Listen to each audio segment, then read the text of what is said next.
Returned by Thies, first down, Jaguars.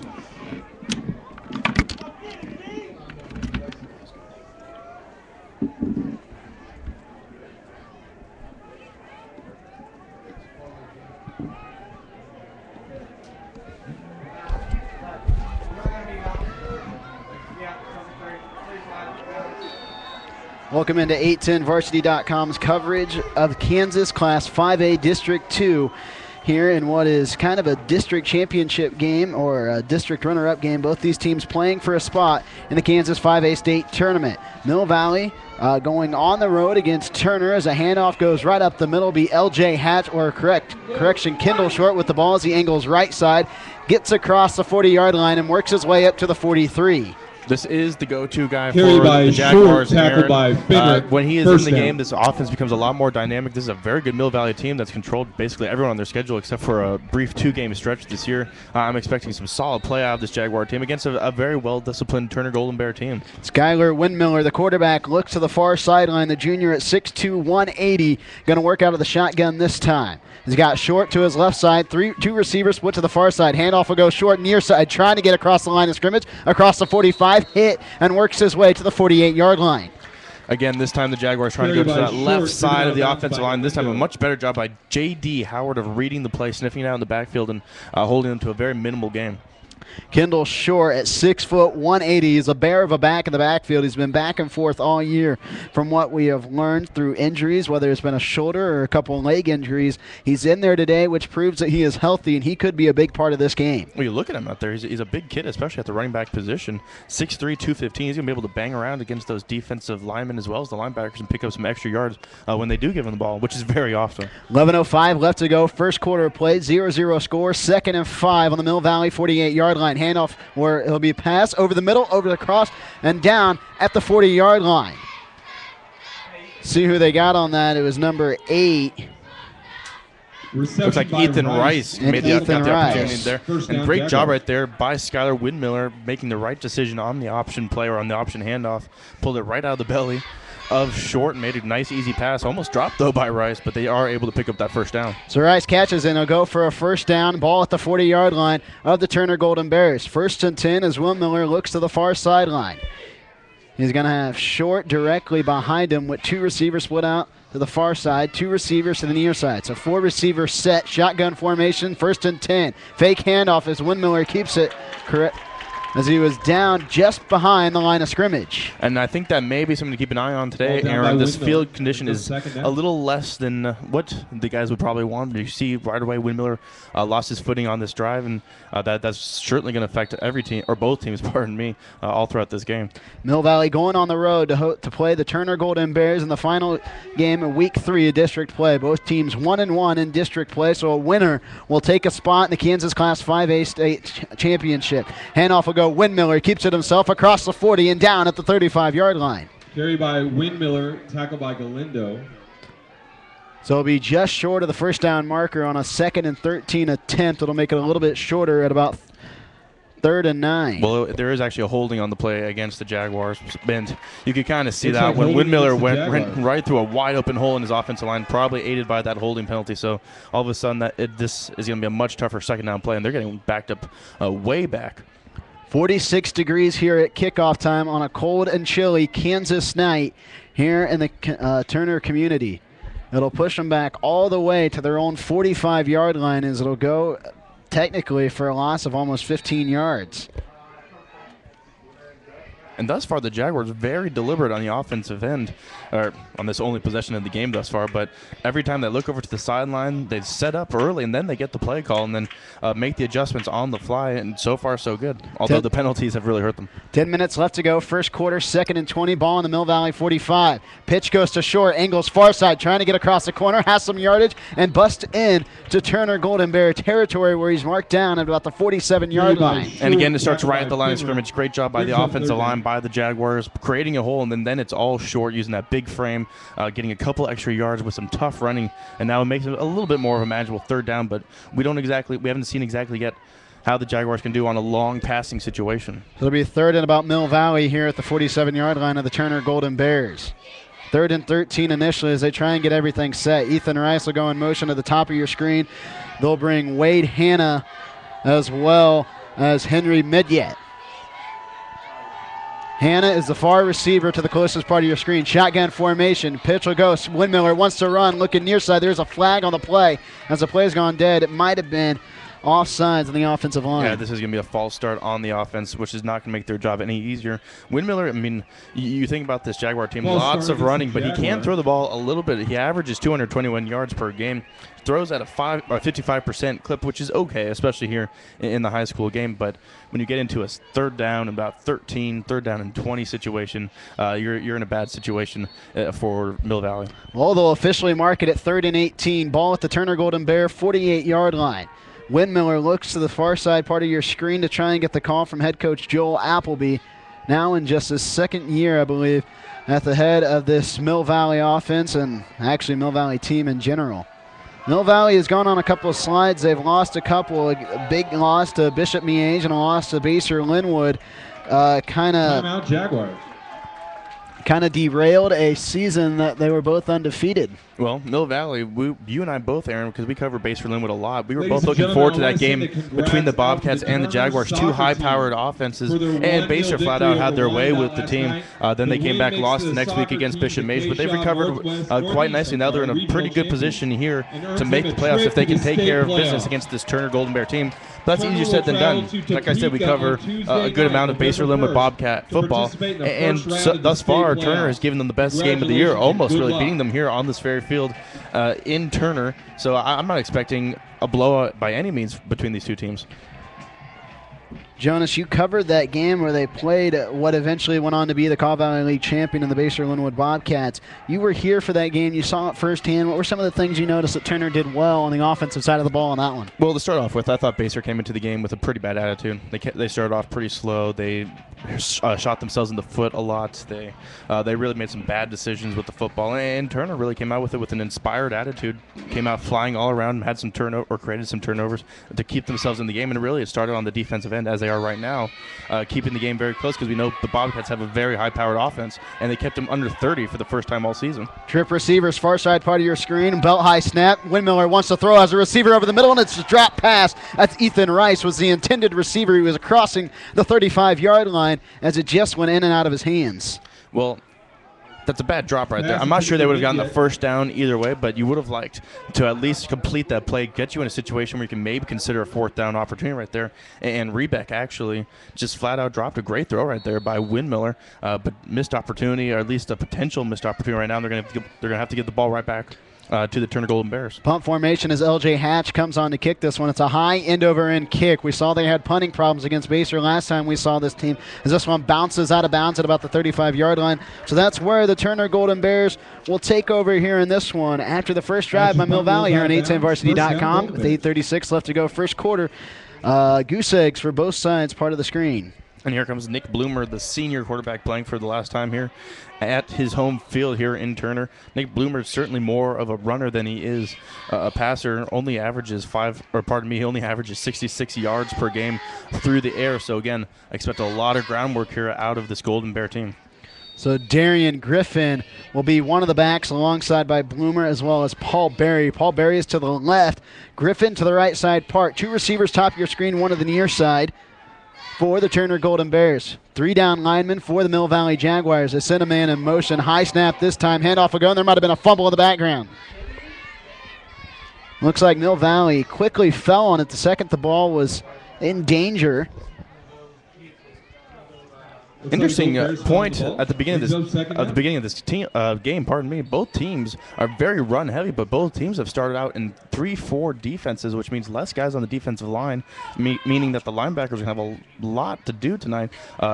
Extra duty for the linebackers tonight against these 2 very heavy doses of running. 2nd and 15, ball on the Turner 21-yard line. Under 8 minutes left to go. First quarter of play. 3 down linemen for the Mill Valley Jaguars. 2 receivers to the near side. Handoff will go to Griffin in the backfield, trying to get past the left tackle, and then he's pushed back and down in the background. That's a little something else we saw against Basehor Linwood earlier this year. Turner actually came out with a couple interesting formations or less than usual formations that you were not expected to see.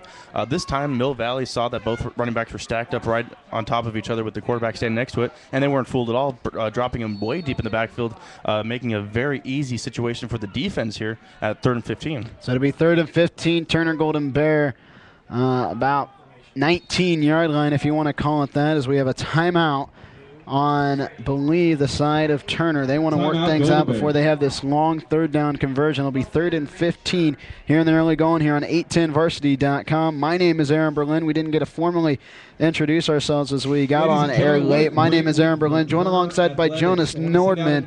This is our first time venturing really outside of the well, it's still inside the Kaw Valley League, but outside of Basehor Linwood so far. It was a tough league, but it was a league that was eventually ran away with by the Bobcats. Well, they're by far the best team in the league. I don't think there's any doubt about that. Most talented, most disciplined, but there's a lot of other good teams, such as this Mill Valley Jaguar team, and I'd probably put Turner right up there as well as Lansing. I thought Lansing was a very well-coached, disciplined team as well, but these are probably the 2nd and 3rd best teams in this Kaw Valley, and I think we've got a really good matchup on hand with tonight, Aaron.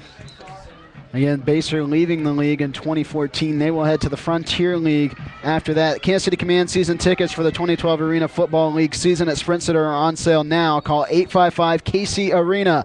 3 down linemen for the Jaguars. 2 sat back for the Turner Golden Bears. 2 receivers to the near side part of your screen, 1 on the far side. Handoff will go backfield, trying to work his way across near side as he's tackled. Maybe gets a gain of 1 or 2 on the initial carry. And I'm not really sure why they called the timeout right before that play. We knew they were going to run.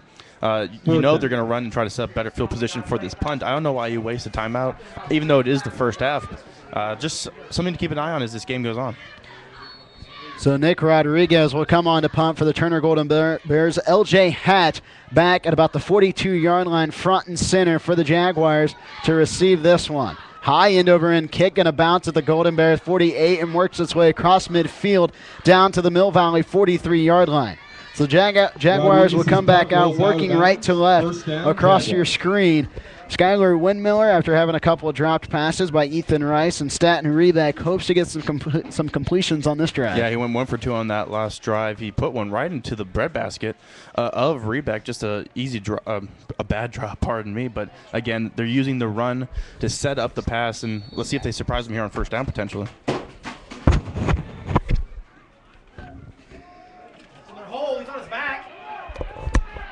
Kendall Short with the run across the Golden Bear 40, still on his feet to the 35, to the 15, and he takes this one to the house as Kendall Short, all 6 foot, 180 of them, found a hole on the near side part of your screen and took it. This is the guy to keep an eye on this Jaguars offense. Averages 5.5 yards per carry. Got a few more than that on that rush right there. Again, starts with the offensive line, controlling the line of scrimmage. Once you burst through, it's all Kendall Short, though. You knew once he got into that secondary, he was too big to bring down, and he's got pretty good speed for a big guy. Just tiptoeing down that sideline, and that's an easy 6 points now for Mill Valley. So the Jaguars strike first. They lead this one 6-0. Extra point pending. Is number 91, and Andrew Webb, 6'1", 195, comes on to kick it. High kick, good, kind of knuckleballs it through the middle part of your screen. Early lead for the Jaguars. They lead it 7-0 here on the home for high school sports, 810varsity.com. 6:29 left to go, first quarter of play.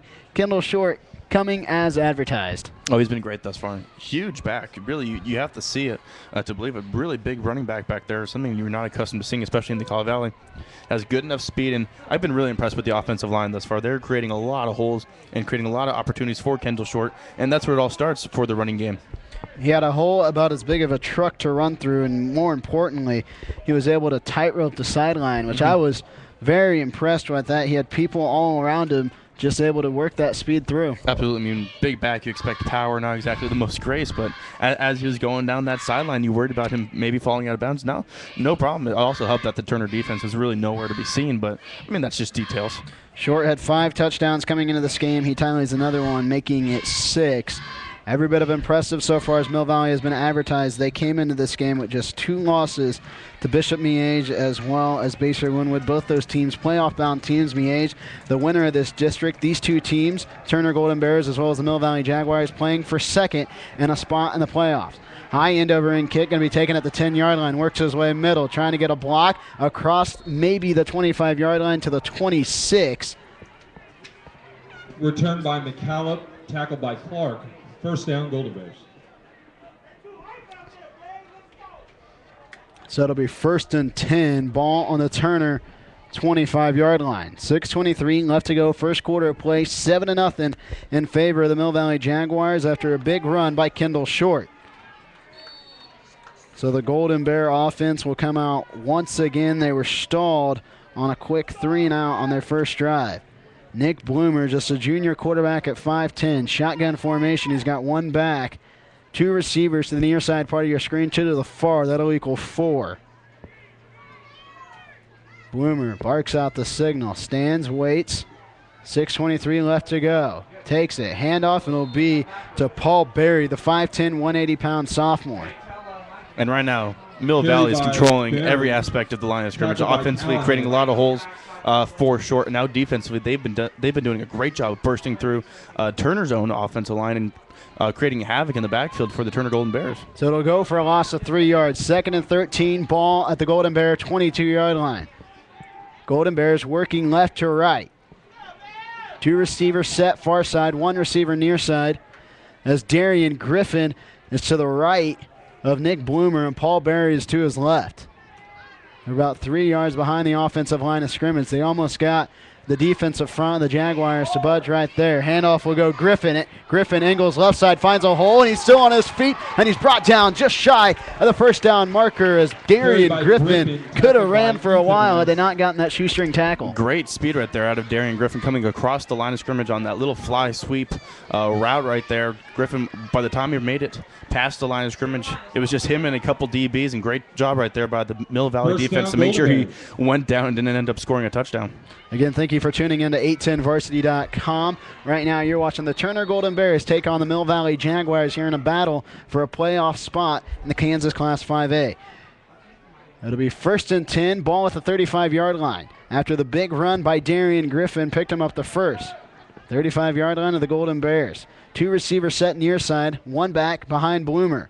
Handoff will go, quarterback keeper as Bloomer kept it on the fake handoff to Darian Griffin. And right now they can do nothing, just going north and south. The only time we saw this Turner offense have any success is when they just handed it off to Darian Griffin going really east to west. So the offensive line is really going to have to step up their game and create more holes for these running backs. So it'll go for a gain of 2. 2nd and 8, ball on the 37-yard line of Turner. 1 setback, 2 receiver near side. 3 down linemen for the Jaguars. Bloomer waits, gets the signal. Belt high snap, going to throw near side. Intended receiver across the 40, down at the 42, and his ball pops out. And I think Turner landed back on it. And as the ball quickly popped out and a bunch of Jaguar defenders fell down on it.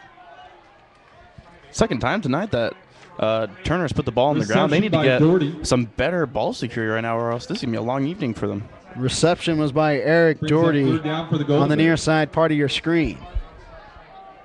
4 minutes, 10 seconds left to go. First quarter of play, 7-0 in favor of the Jaguars. 2 setback this time, shotgun formation for the Golden Bears. Split receivers, 1 to each side.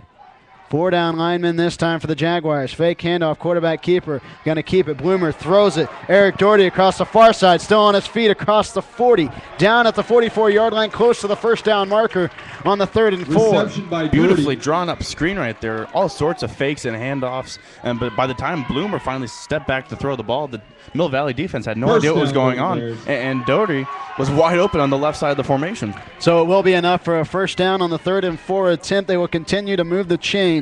Ball now at the 45-yard line of Turner, trying to get into Jaguar territory for the first time today.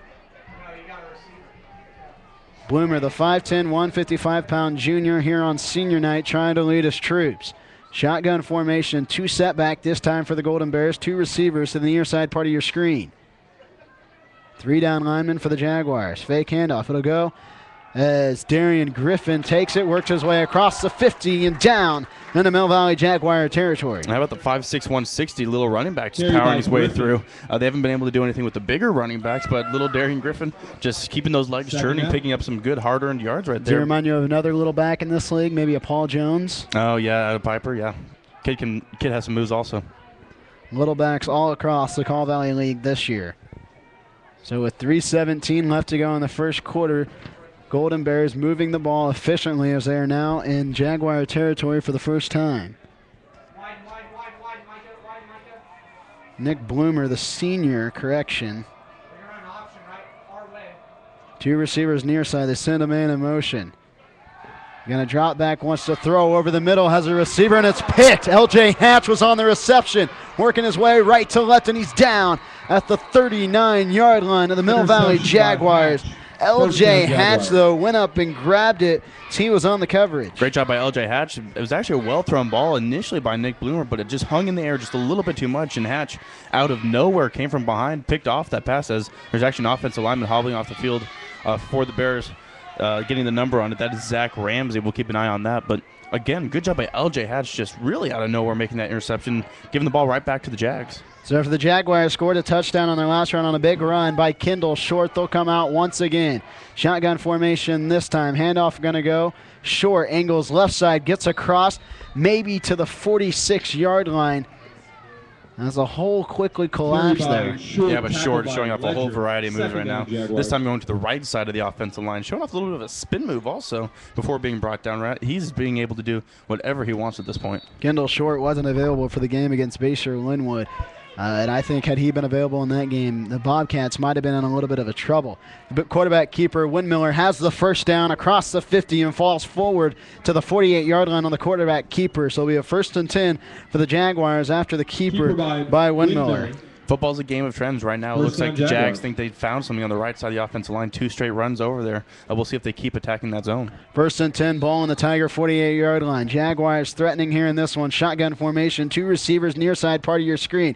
Handoff or correction, quarterback keeper as Windmiller still on his feet, breaks 1 tackle, angles left side, has the first down, and down at the 38-yard line. Just when you think you've had enough of Kendall Short, you bring out Skyler Windmiller, another guy with size. It's just going to be a tough night for the linebackers and DBs of this this Turner defense, because they're going to be pretty sore after this game with these 2 big guys banging on them all even. It's been 2 quarterback keepers in a row for the Jaguars. Let's see if they mix things up this time. 1st and 10, ball at the Tiger 38-yard line. Belt high snap this time. Fake handoff to Short. Throws over the middle to Wade Hanna. Ethan Rice was the intended receiver on that one. As the ball went just long, incomplete pass. Yeah, I think we may have a little bit of a pass interference right now. As Ethan Rice was going to make that catch, it seemed as if he was dragged down to the ground by the DB.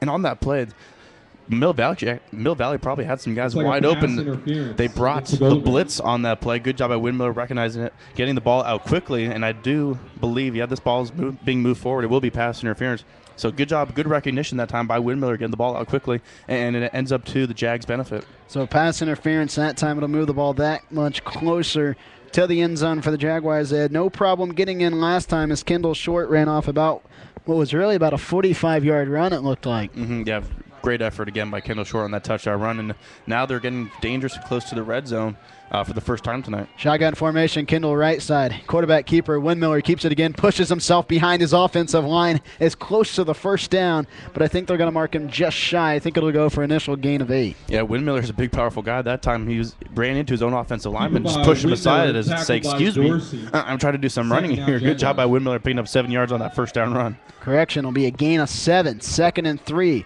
Ball at about the 16-yard line for the Jaguars. Shotgun formation this time. His handoff going to go short. See angles left or right side. Gets down and then gets enough for the first down. Right now, the Jaguars running a lot of motion, a lot of misdirection, even confusing us two up here, Aaron, with these fake handoffs. And it's hard to tell who has the ball, and you can bet it's that tough down there on the field, especially when you have 2 talented runners like Skyler Windmiller as well as Short. Jaguars came into this game at 4-4 overall, trying to improve their record and go over 500 and earn a berth in the playoffs. They got a big task in front of them here tonight as they take on the Mill Valley Jaguars, who have struggled of late with losses to both Basehor Linwood and Bishop Miege, but they did pick up a win last week in district play. Bishop Miege by far the runaway favorite to win this district title, and they did.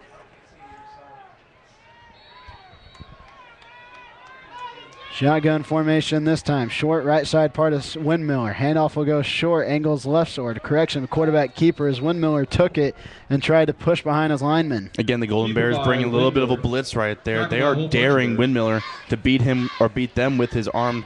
They're trying to be determined and stop this running attack of the Jaguars. So they're going to be bringing extra pressure, I believe, for the rest of this game. Under a minute left to go. First quarter of play, 7-0 in favor of the Jaguars. 2nd and 8 ball on the Tiger 9-yard line. Windmiller gets the call from head coach Appleby. Shotgun formation once again. Belt high snap. This time handoff will go short. Angles left side, falls forward. Maybe a gain of 1 or 2 on the 2nd and 8 attempt. Yeah, right now they're bringing about 6, sometimes 7 guys on the blitz. I believe that the Jaguars are going to have to drop back and try to put this one into the air and punish Turner for bringing so many guys on the blitz. So they won't go for a gain of anything as I'll mark it 3rd and 8. Ball still at the 9-yard line. Jaguars trying to figure out the play here in the early going. 15 seconds left to go on the clock as we almost tick under 10 seconds. 7-0 Jaguars. Might get one more play before this clock goes dead. And it looks like they're just going to run it out. So at the end of the first quarter, Jaguars lead it. They're still driving, though, inside the 10 of the Tigers. They lead it 7-0 here on the home for high school sports, 810varsity.com. $5 footlong subs are back at Mr. Goodsense. 7 great subs to choose from. Come see what fresh really is at Mr. Goodsense. If you're going to trust the roof over your head, you need to trust your roofing company with Christian Brothers Roofing Company. You get years of experience and integrity. Don't wait until you know there's a problem. Contact us for a complimentary 16-point roof and gutter inspection at Christian Brothers Roofing at 816-453-ROOF or at 453roof.com. Going to need those roofs, Aaron. It's coming into the winter months. I mean, the snow's going to be coming down, start getting cold. You need roofs over your head, or else you're just going to be miserable during the winter. Let's be honest. Well, we'll switch sides. We'll switch sides here at Schwartz Field here in the community of Turner.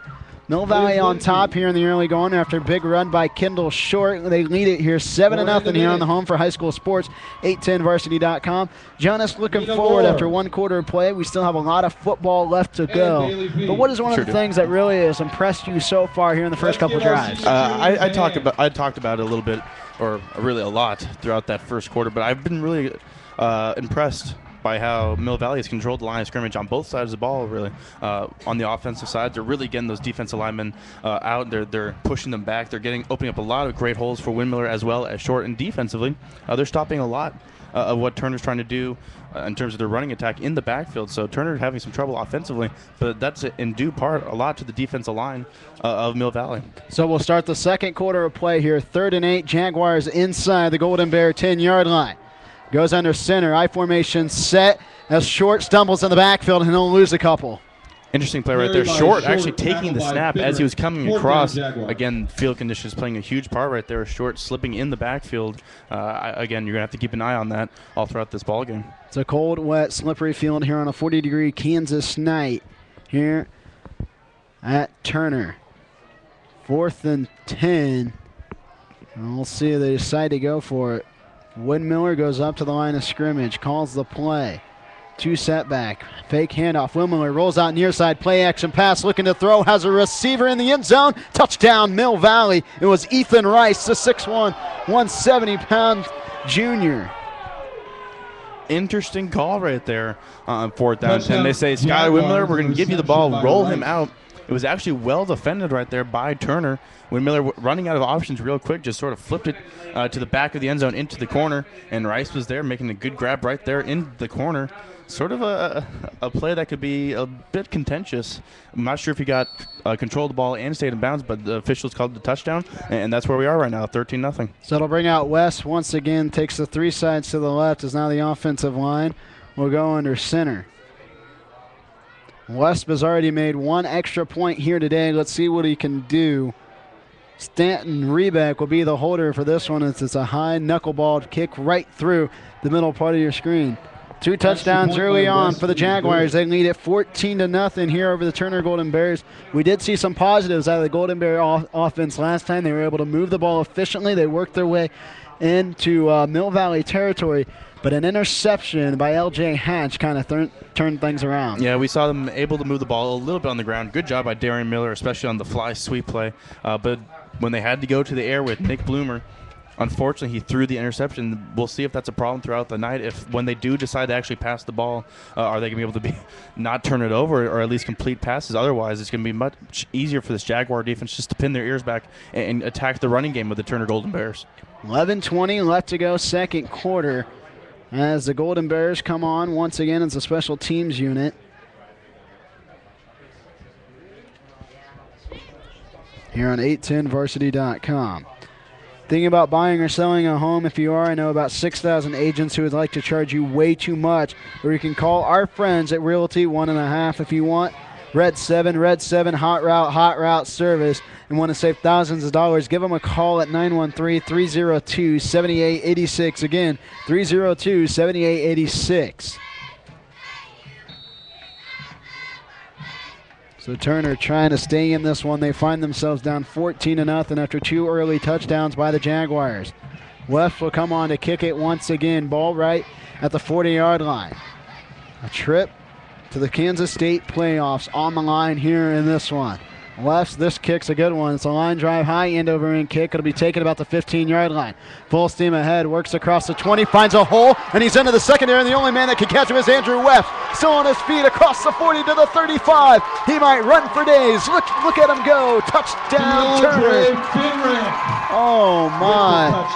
I don't think anyone had a chance to catch DeAndre Fenrick on that one as he found a hole and took it to the house. We've been talking about blocking all day, and sometimes that's the most important thing on these kickoff returns. DeAndre Fenrick found a wide open hole. And how about that speed from DeAndre Hendrick? Once he got past the initial line, I don't think the kicker was going to make the tackles. An easy touchdown, great return right there. And that's just the boost of energy that the Bears needed and got right back into this game. There was no one that could have caught him once he got past the initial line of scrimmage. And really, Andrew West was left all alone in the backfield. Yeah, poor guy. One-on-one situation with the guy as fast as DeAndre Fenrick. No, thank you. I don't want to be in that situation. And Fenrick really took advantage of that situation. Andrew West, but 6'1", 195, had a nice kick as the extra point is good.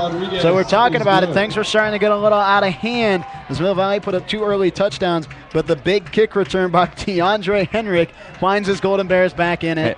There's 3 aspects of this football game. There's offense, there's defense, and you can never forget about special teams. Sometimes when you need that little extra boost, your defense isn't exactly getting it done. Your offense certainly has struggled in this ball game. Maybe a big return, it can be a shot in the arm for the Turner Golden Bears and really get them energized and amped up for the rest of this game. I'm amped up. I'm ready to go. Let's go. I'm ready to hit you, Aaron. It was an 85-yard return by Andrew Fenrick. Fenrick, yeah. Fenrick. It's a hard last name to say. We're all sorts of excited right now. 85-yard return by Fenrick. Gets his team back in this one. They find themselves down only 1 touchdown right now. As really, that was about an old momentum swinger if I've ever seen one. Yeah, old Uncle Mo definitely has shifted towards the team in black right now, without a doubt. So the Jaguars will come on to receive the kick here, as Nick Rodriguez, the senior, will come on to kick it. Ball right at the 40-yard line. Everyone charging forward. Kick by Rodriguez. Line drive kick. It'll bounce it to the 15 and go out of bounds at the 5-yard line, as L.J. Hatch was the one that was near it. We will have a flag on the play, though. Yeah, a little bit too much respect maybe for L.J. Hatch. Either that was just a poorly executed kick. Either way, you're giving a pretty good offense, decent field position to start off with. So the Jaguars will come out. 11:06 left to go, second quarter. So where Skylar Windmiller will take the ball, and he's been sensational so far today, especially on that play-action pass where he found Ethan Rice in the right part corner of the end zone. Yeah, but he's using his legs to set up his arm, really. This is a team that is based off the run, and when they do pass, it's always going to be off the play action. And why not? When your rushing attack is as good as Mill Valley's is, why not use it to your advantage? So 3 receivers this time for the Jaguars. There'll be a handoff in the backfield, and he's hit right as he catches it. as Kendall Short never had a chance. Once he took the handoff, he was quickly met by two defenders for the Tigers. Just look at the team right now. Tony Brown and the rest of this Turner defense is just really pumped up. You can hear the crowds back into it. That's what a special teams play like what just happened can do for a team. 10:40 left to go, second quarter, 14-7. Jaguars driving here right now on their own 30-yard line. 2nd and 15, ball on the 30. Shotgun formation once again as they try to get a man off sides, and they might have. Can't do that, though. And it was number 96, Marquez Williams, the defensive lineman. Yeah, that's one way to stop all your momentum. A stupid bonehead penalty like that. Just trying to jump the snap. You can understand what's going on through the kid's head, but those are not the type of penalties you need right now after a great defensive play. So after they got the 5-yard loss on the Kendall Shore handoff, they give it right back to him on the defensive line offsides.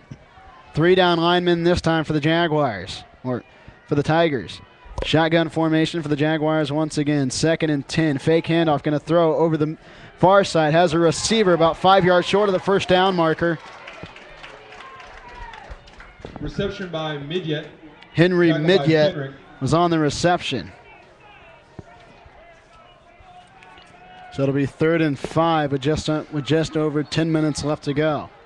Clock still ticking as Windmiller looking to the sideline to get the call. Jaguars have not gone in a huddle yet today.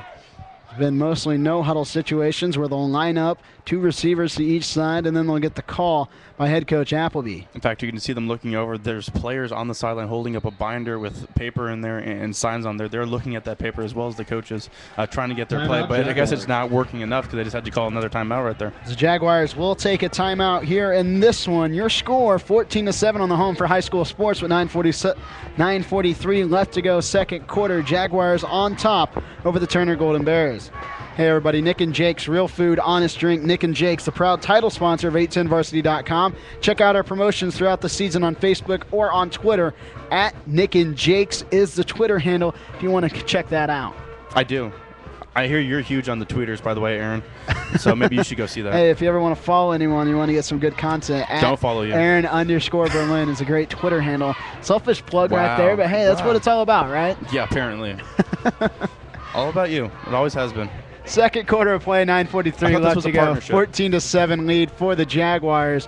They are driving once again, but Tigers got a little bit of momentum after a big kickoff return run by DeAndre Fenrick. It's about an 85-yard run. He took it to the house, and there was no one that could have caught him. No, and the game definitely has changed since then. This defense looks a little bit more lively. The fans are back into it. You and I are back into it. This game has changed just on that kickoff return. 3rd and 5. Tigers show blitz on a couple of them. 3 down linemen this time. They're going to show 1 blitz on the left side, part of your screen. Shotgun formation. 3 receivers near side. Windmiller wants to roll out, looking downfield. Going to throw, has a receiver, and LJ Hatch bobbles it as he almost caught the ball right at about midfield. Not a bad throw. Could have been a little bit closer or a little bit lower, certainly, but LJ Hatch just needs to make that kind of a play. We've already seen him show off his good hands on his interception, but when the ball hits you in the hands, you got to make that play, especially when you're on the road against a solid team like Turner. But looks like they're going to go for it on 4th down anyways. So it'll be 4th and 5, and when you're trying to get some distance between a team, you can't have dropped passes. I believe that's the 3rd one here today, if I've counted them wrong. Shotgun formation once again. Tigers show blitz as they're going to throw 5 people up on the line. We're going to have a flag, I believe. It's an offsides penalty on the Tigers this time. It looks like the Golden Bears went offsides right there. That may end up giving in fact, I do believe it will give the first down to Mill Valley right here. And that, again, we just talked about a second ago. Oh, this is going to be short by just millimeters, it looks like. But, again, making much easier play call for Mill Valley. So it'll be 4th and a couple inches for the Jaguars. Oh, pardon me. They gave him the first down. God, you're confusing me all over here. Jonas, you're supposed to be the football expert. Well, I play one on TV. 1st and 10, ball at the Jaguar 45, working left to right across your screen. 9:35 left to go, second quarter. Windmiller gets the call. 3 receivers near side part of your screen, short in the backfield. Windmiller wants to throw. 3-step drop, throws a screen to Kendall Short across maybe the 45, and falls forward to the 48-yard line on the short screen pass by Skylar Windmiller. We could see what they were trying to do. Wade Hanna was flaring out there. They were faking the screen to him the entire time, trying to get Kendall Short open on the left side. But I don't see why not just throw it to Hanna. He was wide open. No one else was near him, and they read that play to Short easily. And Hanna had a lot more green in front of him if you just threw it to him. So it'll be 2nd and 7. Every receiver to the near side part of your screen this time, one to the far side. Handoff will go. Quarterback keeper up the middle. Windmiller trying to get to midfield. It's just short by about a yard. Well, here we come to 3rd down and about manageable, but again, you're a bit too far for running, even if you do have a great running back like Kendall Short. But this is where you need to see the arm of Skylar Windmiller, see if he can go get you a 1st down in this crucial drive. So it'll be 3rd and a long 6. They need to get to the Golden Bear 45-yard line for the 1st down this time. Shotgun formation once again. Short, the lone man in the backfield with Windmiller. Windmiller rolls out far side, rush in the backfield, hit and ripped down, and he throws it. And the intended receiver was Ethan Rice on the far side. Almost could have been intentional grounding, though, as Windmiller was wrapped up and was about ready to go down and kind of just let that ball fly. That time Drake Ledger got right into the backfield, was not fooled at all by the PA, and looks like they're going to go for it on 4th down again. Make sure Turner doesn't go off sides, but it'll be interesting to see what kind of play call they go with here, because their running game has been spectacular, but their passing game is a little iffy thus far. The Golden Bears have been able to get good pressure in the backfield here on this drive. They're going to show blitz this time. Tried to 3-down lineman this time. 1-man blitzing. Shotgun formation as Windmiller goes back. They're going to punt this way. Yeah, we can see it. Windmiller punts it from time to time. He's a decent punter. High line drive punt this time is going to be taken as he falls down at the 25-yard line, I believe. Yeah, they tried to play off those tendencies that we saw in the last four plays. Try to get them to jump off sides, and then at that point they said, why not just pooch punt it away, play a little bit of a field position game. DeAndre Fenrick was the deep man for the Golden Bears on that one. 14-7, the Golden Bears will get the ball back. DeAndre Fenrick gave them the short bit of burst after the kickoff return. Let's see what they can do here on this drive as the senior, and Nick Bloomer, comes out once again. Has not done much with his arm. Let's be honest. He hasn't done anything with his arm thus far. But if they can get that running game going, loosen up this Jaguar defense just a little bit, then we can really see this offense take off, I believe. It has been mostly a rushing attack so far. 2 backs deep this time for the Golden Bears. 2 receivers top of your screen. 4-down linemen this time for the Jaguars. They're going to show 3-man in the secondary. Going to send a man in motion. Handoff will go to the up man as it's Paul Berry as he falls forward across the first down or across the line of scrimmage. It maybe gets a gain of 2. Again, the field's playing a little bit of a part right there. The field's already got about 3 tackles tonight, and bracking up its 3rd right there. Just as he was getting to the line of scrimmage, just losing his footing and falling down. Under 8 minutes left to go, 2nd quarter, 2nd and 10. Ball on the Golden Bear 25-yard line. Bears driving, working right to left. 4-down linemen for the Jaguars this time. 2 safeties in the backfield. Shotgun formation for Bloomer this time. 2 backs deep. Split receivers each side for the Golden Bears. 14-7 your score. Handoff will go near side. It's going to be Darian Griffin, I believe, on the carry. Correction, Paul Berry was the man elected right there. Looks like a face mask potentially. Griffin served as the lead blocker. 3rd down, Golden Bears. We've seen Turner bring a lot of pressure all throughout this game, but it seems as if Mill Valley is content with just going with their straight 3-4 defense and going read and react. So their linebackers are trying to read the situation and make the play, whereas Turner is going straight blitz most of the time on defense and trying to create havoc. 3rd and 10, big 3rd down for the Golden Bears this time. 3-down linemen this time for the Jaguars. Berry right behind Bloomer as they have Darian Griffin to the far side. 1 receiver near side, going to be a fake handoff. Quarterback keeper as Bloomer rolls out near side, rush in the background, breaks 1 tackle, couldn't break a 2nd one. Though as he's brought down, maybe got back to the line of scrimmage. Again, trying to make something happen with his legs, but Bloomer, when there's no threat of a pass, he's not going to be able to do anything against this Mill Valley defense, because all they know is that they don't have to worry about Bloomer passing it. Also, they're just shooting into the backfield, trying to make plays there and stopping these plays before they even happen.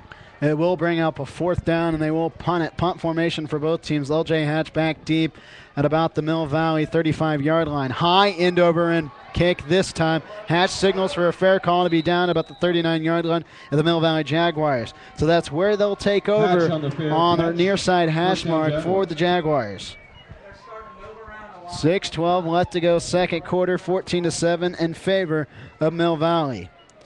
Smoothie King nutritional smoothies are refreshing, custom-made drinks that taste great and are good for you. Whether your goal is to lose weight, bulk up, or just find a drink that's good for you, Smoothie King has a smoothie for you. For more information, visit one of our Smoothie King natural nutritional lifestyle centers. You can find us on the web at smoothieking.com. So it'll be 1st and 10, ball on the Mill Valley 38-yard line on the near side part of your field. Fans chanting defense, trying to get the Golden Bears back in this one. Handoff will go short, right up the middle, across the 40, and down at the 43-yard line on a good first down carry. Great tackle that time by Peter Galindo, who laid a smackdown on Short right there. And Short's actually going to go off the field for a second. I think he received the worst of that right there. Galindo really making his impact felt in the middle of that defense. 2nd and 6, ball on the Mill Valley 43-yard line. 5:15 left to go, second quarter. Shotgun formation once again. New man in the backfield this time for the Jaguars. Quarterback handoff will go. They'll go to Stanton Reback. 5'11", 160. 3rd down, Jaguars. We knew sometimes they'll send Reback in the backfield and face in place of Short. But with Mill Valley only leading by a touchdown, it's interesting to see that we're not going to see Kendall Short out there on 3rd and 5. Well, he really took a big hit on that second to last play, and he's still on the sideline. He may be feeling it a little bit over there. Short standing kind of at a distance from everyone else on the football team on the far side part of your screen. It'll be 3rd and 5, ball on the Mill Valley 43-yard line. 5 minutes left to go, 14-7 in favor of the Jaguars. 3 down linemen this time for the Golden Bears. We have a flag. We might have a delay of game on the part of Mill Valley. Yeah, definitely a delay of game, and now what they've done is put themselves in a 3rd down and 10, right back in that middle to long yardage situation. And what do you do if you're Mill Valley? Do you try to play a little bit of a field position game, or maybe set yourself up for a 4th down? Again, when you don't throw the ball that well, you lose a lot of options here on 3rd down. So it'll be 3rd down and 10 for the Jaguars. Wade Hanna as well as Ethan Rice LJ Hatch are the 2 receivers near side part of your screen. Ethan Rice is lined up on the far side. Stanton Reback in the backfield. Shotgun formation for the Jaguars this time. 3 down linemen. They're going to blitz on this one. Belt high snap this time. Windmiller wants to throw. Rush in the backfield. Rolls out far side. Fires one across the middle. An incomplete pass as Wade Hanna was the intended receiver crossing midfield. As much as Windmiller struggles to pass as is, him running or passing on the move is, well, somewhat disastrous. You saw that pass had no accuracy at all, and Hanna was actually wide open if Windmiller could have gotten the ball to him. Instead, it's now 4th down and 10, and we'll see the offense is still out there, but they may have Windmiller just pooch punt this one again. Yeah, we've seen Windmiller do it before, and that's exactly what they're going to do. Reback will serve as the blocker. Punt formation this time for the Jaguars as DeAndre Fenrick goes back deep. He's about at the Golden Bear 35-yard line to receive this one. Knuckleballs this one is Windmiller's. It'll bounce at the 35 of the Golden Bears, and it'll take a Mill Valley hop. Nice and punt. It'll be down all the way at, I believe, the 20-yard line for the Golden Bears. Very nice punt right there out of the quarterback. Pinning Turner a little bit back in their own side of the field, but, I mean, could have been worse. Jonas, this is a little bit different style of a game for you and I that we've called this year. This is the fact that it's actually close. Yeah, I mean, when you cover Basehor Linwood, you do deal with a lot of blowouts, but they're the only team, it seems like, in the Cobb Valley that can really throw the ball around the field. When you get into these other games with these other teams and they're more run-based offenses, you're going to get closer games, you're going to get quicker games for that matter, and not as many blowouts. So Nick Bloomer will come out once again. 4:17 left to go, second quarter. Going to try and get a touchdown and pull this one closer before the half here on their home field on senior night. Darian Griffin as well as Paul Barrier in the backfield for the Golden Bears. Barrier on the near side, Griffin on the far side. 2 receivers set near side. 3 down linemen for the Jaguars. Belt high snap for this time. It's going to be a handoff. Griffin near side. Lead blocker was Barry on that one. TJ Phillips got right into the backfield and blew things up real quickly. Again, Mill Valley is going with the read and react defense, still going with 3-4, just 3 down linemen, not bringing that much pressure until it gets to 3rd down. Just Miller did a great job of seeing, or pardon me, Phillips did a great job of seeing what was going on and making the play. Loss of 1 on the handoff to Griffin. 2nd and 11, 3:50 left to go, second quarter. Split back once again. 2 receivers set for the for the Golden Bears. Bloomer rush in the backfield, going to take it this time. Rushes maybe for a gain of 3 or 4. He will be short of the first down. It'll bring up a 3rd down play. Again, Mill Valley is just daring Turner to throw deep on them. They want them to try to go over the top on them. But you'll see when they line up here, the safeties are going to be very close. They're just about bringing 10 guys in the box to try to stop the run. And look how close the safeties are. They're right behind the linebackers. They want them to throw the ball on them. Indeed they are, as they're only about 5 yards separate themselves. Trips receiver is near side part of your screen. 1 man in the backfield as it's buried. Everyone checks their plays on the right side part of your hand, on their hand. Bloomer looks his hands, shotgun formation, belt high snap this time, rolls out near side, wants to throw, has a receiver, going to throw near part of your screen, and it looks like it might have been an incomplete pass as Eric Doherty was the intended receiver. I'll bring up a big 4th down. 2:51 left to go. You don't really want to give the ball back to the Jaguars. No, especially not in this part of the field. They are going to punt this one away.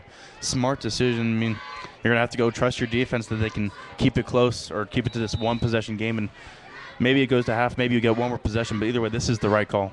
So Rodriguez will come out to punt it once again for the Golden Bears. L.J. Hatch back at his own 40-yard line. High end over end kick this time. Hatch will take it at the 45, takes it across midfield, still on his feet, breaks 1 tackle into Golden Bear territory and down at the 43-yard line. A flag is on the play, though, as it was thrown by the back judge. I think he's getting a little bit chippy down there as well after that play was blown dead. I saw Sammy Ford on Turner get in there, push a player off the pile. Let's see if that carries on throughout the game. Players starting to get a little frustrated with each other. There is actually a flag on the play. And the penalty is against the receiving team, so it'll go against Mill Valley. Yeah, it's a block in the back. They're asking Turner, do you want to re-kick the ball, or do you just want to send him back a little bit?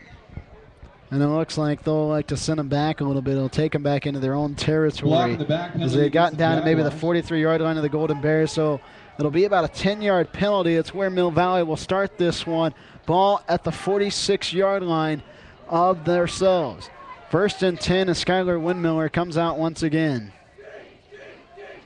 Fans on their feet here on senior night, chanting defense, trying to get the Golden Bears up for this one. 3 down linemen for the Bears. Trips receivers near side part of your screen as Windmiller goes under center. Shotgun formation this time.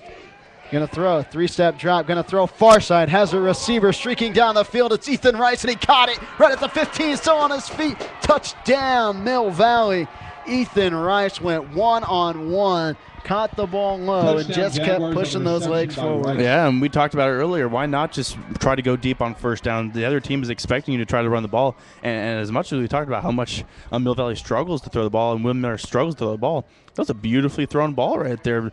Beautiful arc. Fell right into the breadbasket of Rice. Again, good catch down there, and you said it. Fought his way to the goal line. Just a well-executed play right there by the Jaguars, catching everybody by surprise on 1st down. Stanton Rebeck will hold this one for Andrew West as he'll come on. West, the right-footed kicker for the Golden Bears. High snap this time. Rebeck gets it down. Knuckleballs this one through. 21-7 your score as the extra point is good here with 2:31 left to go here in the 2nd quarter. The only form of offense that has come for the Golden Bears has been courtesy of a big kickoff return. That play and that about what was a 55-yard reception for Ethan Rice could have been a big killer here in this one. Yeah, we talked about how the momentum was sort of shifted towards Turner. It's been moving a little bit back towards Mill Valley, and I think that was because they were able to stop Turner in their own territory right there, get the ball right back. Turner's been pretty anemic offensively, unable to do anything tonight, and all the credit in the world goes to this Mill Valley defense who's absolutely shut down Turner's. Oh, and then know that the offense for Mill Valley has done just enough. They've scored 3 touchdowns here in the 1st half, and thanks to that great defensive effort thus far, they're in pretty good control right now. They've done just enough to kind of give themselves a little bit of a cushion here in the 1st half of play. 2:31 left to go, 2nd quarter. Bears will come out once again. They'll start this drive.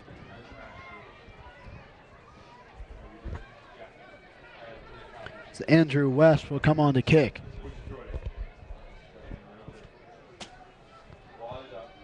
Three-back team for the Golden Bears this time. All 3 of them will stand right at about the 15-yard line. So it looks like personal foul been assessed to the Golden Bears.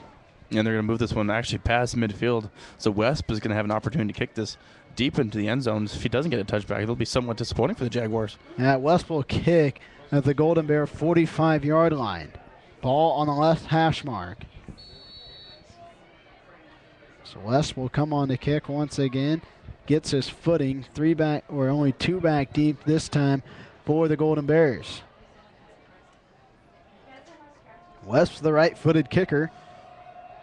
21-7 in favor of the Jaguars. This one, it's a booming kick, stepping back to catch it at about the 3-yard line, trying to stand it or not go out of bounds, but he will as he tried to keep that right foot in. Oh, that is a tough break right there. Andre McCallum right there went to make the catch. Should have just let it either roll out of bounds or roll into the end zone. Now what he's done is he's put Turner on the 1-yard line. Just a big mental breakdown by this Turner Golden Bear team at the wrong moment, at the wrong place on the field.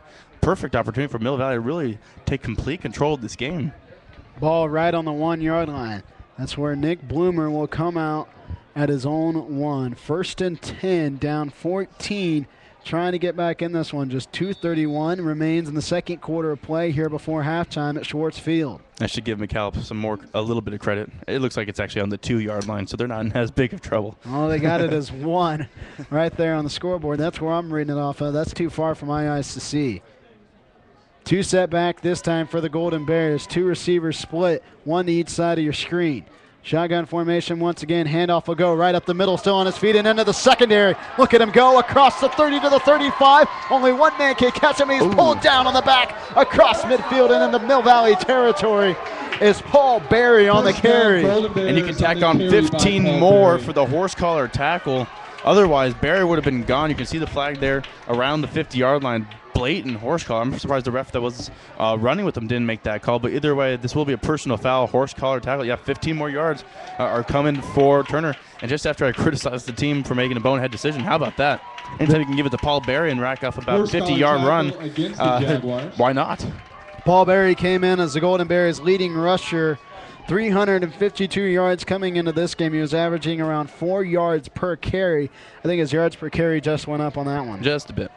2:21 left to go, second quarter. Golden Bears threatening now in Mill Valley territory. Ball on the 33-yard line. 1st and 10. Bloomer shotgun formation. 2 set back as Paul Berry's to the near side, Griffin to the far side. 2 receivers set as we're going to have a conference by the umpires or the referees right at about the 35-yard line. See what the call here.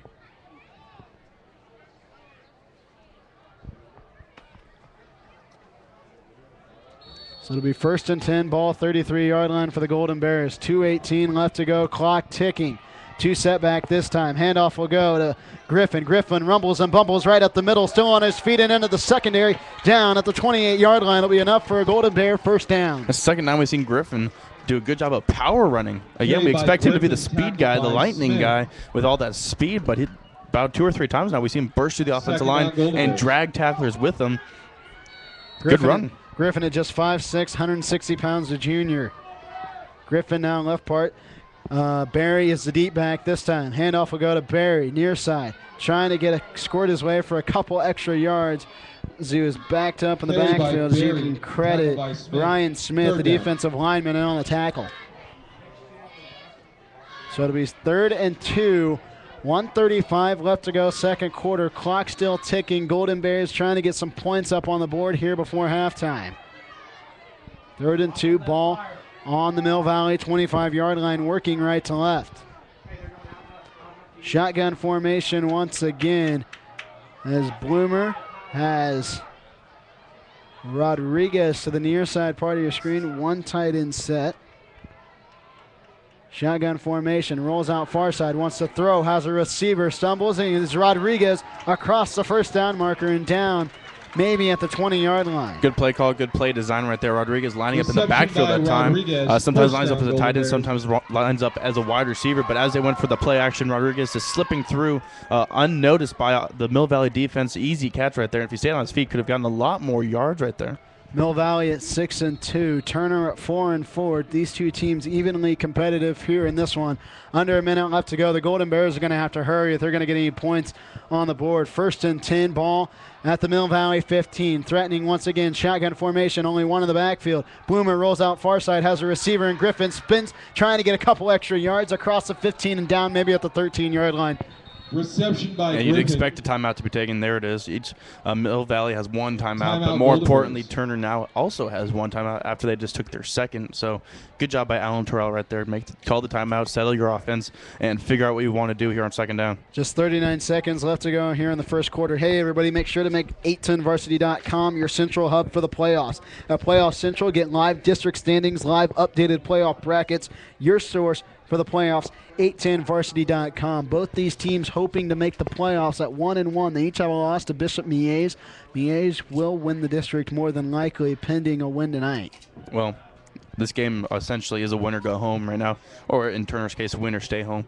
But it would have thus far seemed as if Mill Valley is the stronger team. They've been more disciplined. They've been able to control the line of scrimmage better. But we've seen this game can change on just one play. That special teams play by DeAndre Fenrick changed things momentarily. But good job at Mill Valley to settle down and keep things going after that great play from Skylar Windmiller out to Rice. So it'll be 2nd and 7. Ball at the Mill Valley 14-yard line.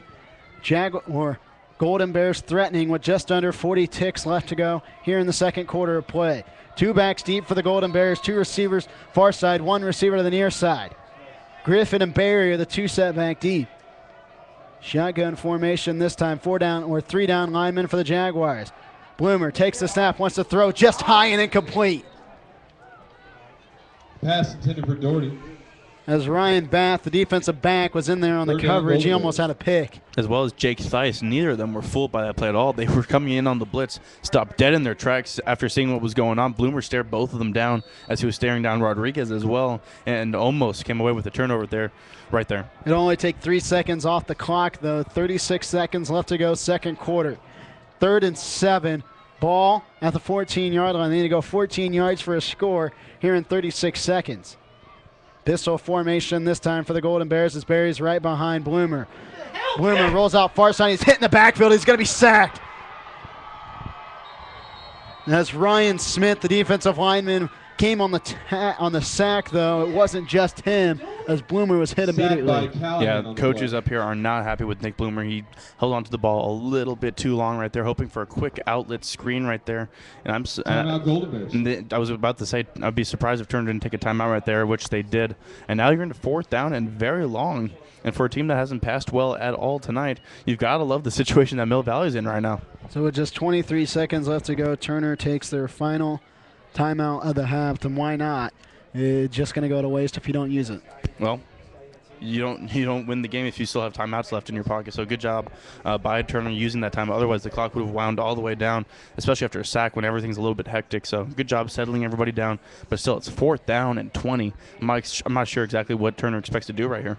Kansas City Command season tickets for the 2012 Arena Football League season at Sprint Center are on sale now. Call 855-KC-ARENA. Your score here with 23 seconds left to go, second quarter of play. Mill Valley leads this one by 14, 21-7. The only points have come on a big kickoff return by DeAndre Fenrick for the Jaguars. But, hey, they're threatening right now here on the 25-yard line. 4th and 20. They need to get to the 5 for a first down. Bloomer, pistol formation, trips receivers, far side part of your screen. 3 down linemen for the Jaguars, 1 receiver to the near side for the Golden Bears. Bloomer rolls out far side, trying to make sure his receivers know the play. Comes back now, gets set.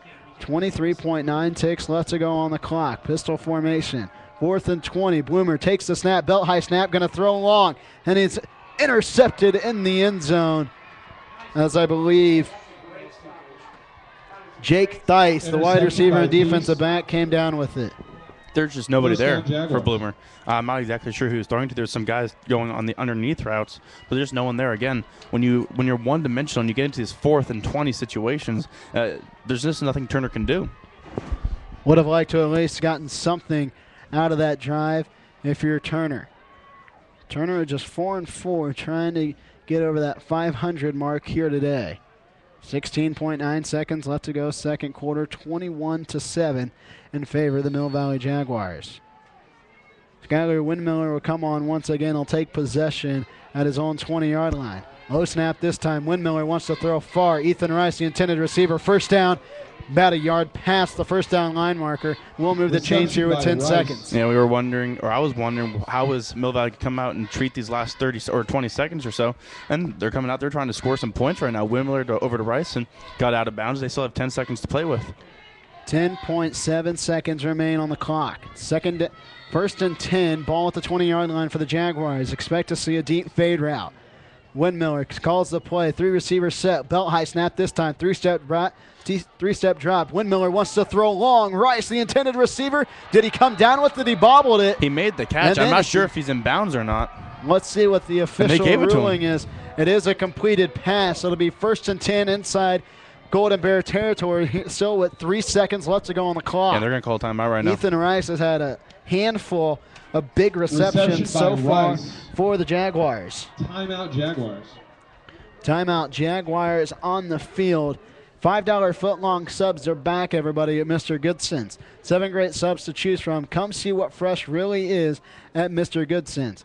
Once again, 21-7 your score here in the second quarter. Under 4 seconds left to go. A timeout by Mill Valley has pitted us where we are as a big reception by Ethan Rice as he was down at about, I think they marked it at the 37.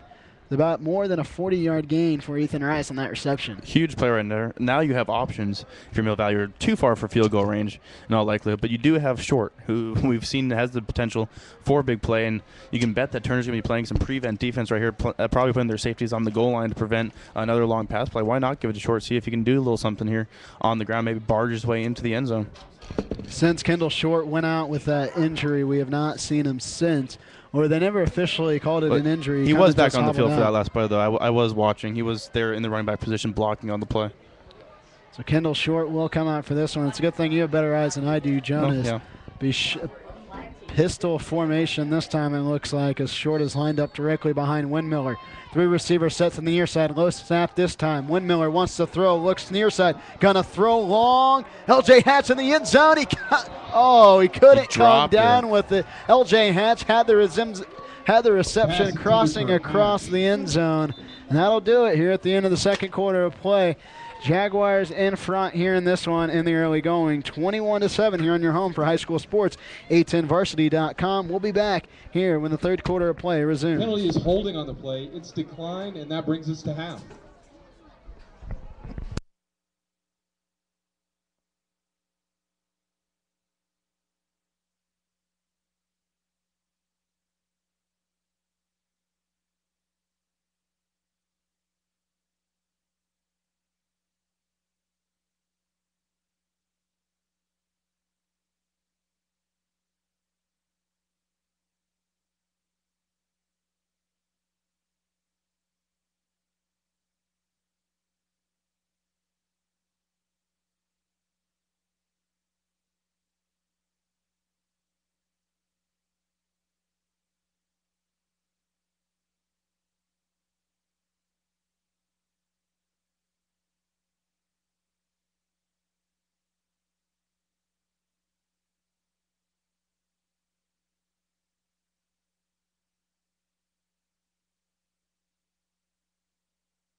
closer.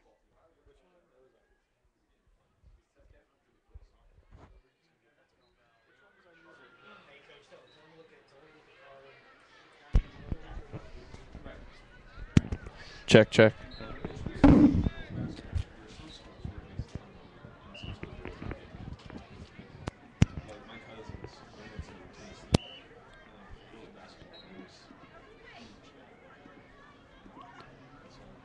Welcome back here to 810varsity.com. Your score here after the half, 21-7 in favor of the Mill Valley Jaguars. Both these teams vying for one spot left in that district and the Kansas 5A state playoffs. Both of these teams trying to get that final spot here in District 2 after Bishop Miege pretty much has locked up that top spot. My name's Aaron Berlin, joined alongside by Jonas Nordman. Golden Bears got on the board with a big kickoff return by DeAndre Fenrick, and pretty much it hasn't been anything since then. Well, their offense has done nothing thus far. I mean, let's be honest. It's been tough sledding thus far, and all the credit to Mill Valley's defense, but they know that Turner can't really throw the ball right now, and so they're just pinning their ears back, focusing on the run, and daring them to throw it over the top, and thus far, Turner hasn't been able to do that. Again, Kendall Short, here are some unofficial stats thanks to Ryan McCarthy of the Shawnee Dispatch. 92 yards, averaging 9.2 yards per carry. Of course, most of those coming on a big run in the first quarter of play that initially got Mill Valley on the board. Yeah, Kendall Short has been fantastic thus far. He received a little bit of an injury, or sustained a bit of an injury there at the end of the half after receiving a smackdown of a tackle, but he seemed to be okay at the end of the half. I'm not expecting him to miss any time, but that one run that he scored on the initial touchdown of this ball game was certainly something special, able to burst through the offensive line and showing off the speed and his size, unable to be brought down. Kendall Short has been definitely enjoyed to watch thus far in this game, and I'm sure they're going to be pounding it to him all throughout the game to help run down that clock. Ethan Rice has been the main receiving option for Skylar Windmiller. 5 receptions for 126 yards. That goes down to 25.2 yards per catch. And that number is just staggering for a guy who has 2 big plays on the far side part of the field for Mill Valley. Yeah, Rice has been the big play guy thus far. Him and Kendall Short, when they needed big plays there at the end of the half, they almost were able to drive down and score a touchdown there. Just the drop pass in the end zone is all that kept Mill Valley from tacking on an extra 7 points, but Rice, big play guy, just running him down the field, and he's actually made some tough catches in traffic as well, especially on that last catch he made at about the 20-yard line in traffic, being thrown down to the ground, able to bobble it around, make the catch. Just he's been very impressive thus far. Let's go to the offensive side for the Golden Bears. Paul Berry has been the main rushing attack for 5 carries for 47 yards. Darian Griffin has also been back there, 6 carries for 29 yards. Of course, all these are unofficial stats thanks to Ryan McCarthy of the Shawnee Dispatch. DeAndre Fenrick had a nice 90 or 85-yard return that initially got him on the score. So those 3 names have been the big catalyst so far for the Golden Bears. They need more out of Nick Bloomer, I believe. If he's not going to be throwing the ball, he at least needs to keep the defense honest and take some pressure off of both the other 2 running backs, Darian Griffin as well as Paul Berry. And maybe, if some sort of miracle were to take place, he can complete a pass or 2 and really ease some pressure off the rest of those 2 other running backs. Again, welcome into 810varsity.com. My name is Aaron Berlin, joined alongside by my color analyst this evening, Jonas Nordman. Special thanks to Ryan McCarthy giving us some stats here to make us try and sound a little bit intelligent here on 810varsity.com. Of course, make sure 810varsity.com is your central hub for the playoffs. At Playoff Central, get live district standings, live updated playoff brackets. Your source for the playoffs, 810varsity.com. We'll be with some of these teams as they travel through. Won't be able to carry them all, but we'll certainly get you most of the coverage. You can get real lifetime scores all on there, as well as select games throughout both the 4A, 5A, 6A, and 1 and 2A levels for Kansas. To open the second half, the Golden Bears will receive on the Turner's going to get the ball first here, Aaron. I think this is as close to a must-score drive as it gets. We saw just how much more energized they got after that kickoff return by DeAndre Fenrick. If they can come down, just get a touchdown here and make this interesting in a 1-possession ball game, you'll get the crowd back into it. Your defense has been playing with some passion all throughout the game. They just haven't gotten that stop when it mattered most. But I think they need to go down and score a touchdown here to really at least put some pressure back on the Jags. It's only a 14-point spread, but it certainly certainly feels a little more than that after one half. It does. It really does. Mill Valley has definitely been the aggressor in this ball game. They've executed better. They've made the plays when it mattered most. But like you said, 14-point ball game. This game is definitely still anybody's ball game. So with 12 minutes left to go, third quarter of play, the Golden Bears are going to get the ball down 14. Again, they're only down 14. They still have 24 minutes left to go, so don't count them out so far this yet. We've seen that the Golden Bears have the ability to make the big play, but they're going to have to contain Skylar Windmiller and Ethan Rice and Kendall Short. Skylar Windmiller has been very good in all aspects of the game. We've seen him run the ball very well, and he surprised us a little bit. Sometimes he's not very accurate when passing the ball, but when he is, he can make the throws. But he's had a couple of drops, and they've really have committed to the run, which is not a bad idea, especially when you're ahead. But Windmiller has had a good game. I wouldn't say great game thus far, but he's had a good game. So Andrew West will come on to kick this thing away here in the third quarter. The Golden Bears will be working right to left across your screen. Of course, Turner, and they're all black uniforms with white trim and white numbers, black helmets with a gold Golden Bear on it for Mill Valley. All white uniforms with blue lettering. This one taken about the 10-yard line. It works his way, angles across the 25, and that's where he's going to be met by a herd of Mill Valley Jaguars. So that's where Nick Bloomer will come on to lead things away. The 5'10", 155-pound senior. He's got a whole field ahead of him, down 14 points. Let's see what he can do.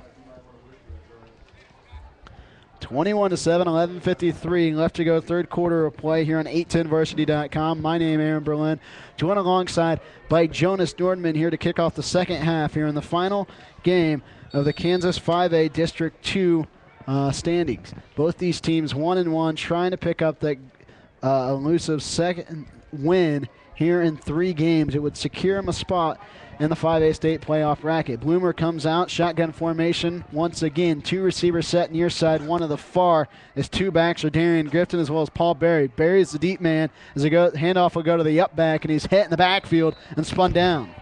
That time, Zach Callahan, the senior, the 6'4", 290-pound senior, did a great job of right immediately when that snap went back.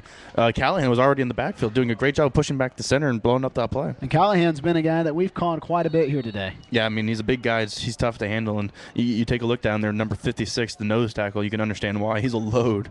2nd and 14, ball on the Golden Bear 21-yard line, working right to left. Shotgun formation for Bloomer, 11:19 left to go, third quarter of play, 21-7 in favor of Mill Valley.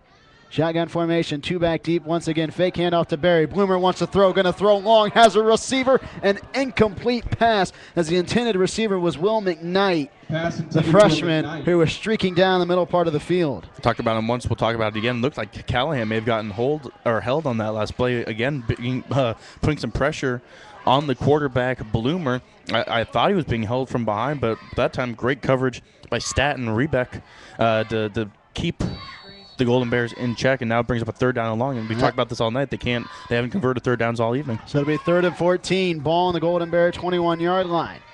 We haven't seen Bloomer throw too much, but he had a nice throw here on that one. The belt high snap this time. Handoff going to go in the backfield to Berry. Berry rumbles and bumbles across the initial line of scrimmage. Going to be short of the 1st down marker, though, as he might have got 4. Carry by Berry, tackled by Thomas. 4th down, Golden Bears. It'll be 4th and 14 as we will see punt formation come out. LJ Hatch will be the kick returner for the Jaguars. He's back at his own 38-yard line, giving the young man and Nick Rodriguez some respect. Punt formation for the Golden Bears. This one's a high end-over-end kick. It's going to be a short one. Going to bounce at the 40, take a Golden Bear bounce, and it's going to be out at the Mill Valley 37-yard line. 10:29 left to go, third quarter. That's where Skylar Windmiller and this Mill Valley offense will come out and take over. Well, first of all, so much for my must-score drive, but they are still down 14. But I guess I could maybe switch that on its head and say this is a must-stop drive as well. Because if Mill Valley were to go up by 3 scores now, it'd be tough for this Turner offense to come back and get all those touchdowns back. So here we go. 1st and 10, ball on the 37-yard line of Mill Valley. 10:29 left to go, third quarter. Shotgun formation for Windmiller. Belt high snap. Handoff going to go short. Short trying to work behind the left tackle. Gets a little bit of yards, maybe a gain of 1 or 2 before he's brought down. Well, great patience that time by Short, trying to go right, stopped off right there, went over to the left, cut back a little bit to the middle right there, able to pick up a decent gain there on first down. As long as you're picking up yards on first down, it's a successful play, I believe. Gain of 4 yards on the carry by Kendall Short. 2nd and 6, ball in the Mill Valley 41-yard line. 10:05 left to go, third quarter. Shotgun formation for the Jaguars one more time. 2 receivers set, 3 down linemen for the Jaguars, or for the Golden Bears. They're going to show a little bit of a blitz. Handoff will be a quarterback keeper by Windmiller. Windmiller cuts back across midfield into Golden Bear territory across the 45 and pushed out of bounds at the 43-yard line. Good run on the quarterback keeper by Skylar Windmiller. At 6'2", 180, Skylar Windmiller doesn't seem as if he runs so much as he does gallop up and down the field, sort of like a steed. He picks up a lot of ground at a time with those long legs, and we saw that time again catching up to his lineman, blocking downfield, and picking up another first down. You like that comparison right there, Aaron? So Windmiller will pick Watch up him run next time. You'll down. See it. Apparently he runs like a steed, though. He does like Seabiscuit. You want to call him a Mustang. 1st and 10, ball on the Golden Bear 43-yard line. Jaguars threatening, fake handoff. Windmiller, 3-step back, wants to throw, going to take it himself. Giddy up. Runs to the far side, across the 40 to the 35 is enough for the first down, and stumbles his way to almost the 30-yard line. Maybe he got down at the 28. Well, like a good racehorse going down the stretch, able to pick up space right there. He saw the hole, slipped right in between, able to pick up the first down right there. Did you not see that right there, Aaron? Did you not see my comparison? Oh, I saw it. And it's even more impressive that you've been able to keep this analogy going here for a couple of plays. I'm flexible. The run by Windmiller bring up a 1st and 10, ball at the 28-yard line for the Jaguars. 9:30 left to go, third quarter of play. 21-7 in favor of the Jaguars. Flag on the play, though, as we might have had a false start on the offensive line. And it is. That's what they're going to call it. 9:26 left to go, third quarter. Let's back it up 5 more yards. And, that extra 5 yards might not be much for Windmiller. He's pretty much been the catalyst here to start things off. Absolutely. Everything is running through Skylar Windmiller right now. Even in that time when they drop back to pass, he's doing a great job of reading the defense and taking what they give him. And he's even picking up first downs now with his feet as well, as there's another solid run by Short, picking up all those penalty yards and then maybe a little bit more. But again, they're just wearing away at this Turner defense, and we'll see how that affects the Golden Bears as this game creeps into the fourth quarter. Kendall Short will go out. Staten Rebeck will take his spot in the backfield. We've seen this where they'll kind of interchange Rebeck as well as Kendall Short in the backfield. It's a smart strategy because we know Kendall Short, he's prone to some injuries. Yeah, absolutely. He missed some time earlier this year, especially the Baser Linwood game. We saw him take a big hit earlier in this game, and if they are lucky enough to win this game, you need a guy like Kendall Short in your backfield because he's a game changer. 2nd and down, 2nd and 10, ball on the 29. Windmiller rushed in the backfield, spun down at the 46-yard line. A big sack by Nick Rodriguez, able to rush the backfield and confuse the junior quarterback. Again, they've been bringing blitzes just about on every play now, and that time the linebacker, Nick Rodriguez, since it was a play action, he read that Windmiller kept the ball, saw he was rolling out right into the arms of Rodriguez, and then Windmiller going backwards. Not a good play. Should have just gone down when he saw that he had a man in his face, and now it's about 3rd down and 16 miles, it seems like. So it'll be 3rd and a mile at 3rd and 25. Shot pistol formation this time for the Jaguars. 3-step back. Windmiller wants to throw long. Ethan Rice tipped, incomplete pass on the fired throw by Windmiller. He had a streaky Ethan Rice down on the far side. And Andre McCall may have gotten away with a little bit of PI right there. They were hand in hand right there, like a young couple, but no call that time by the referee, and it's going to end up being 4th down and 25. Hand in hand like a young couple indeed here at fire right now, by the way. 7:58 left to go. You were just full of energy here tonight. It took me a half, but I'm feeling it now.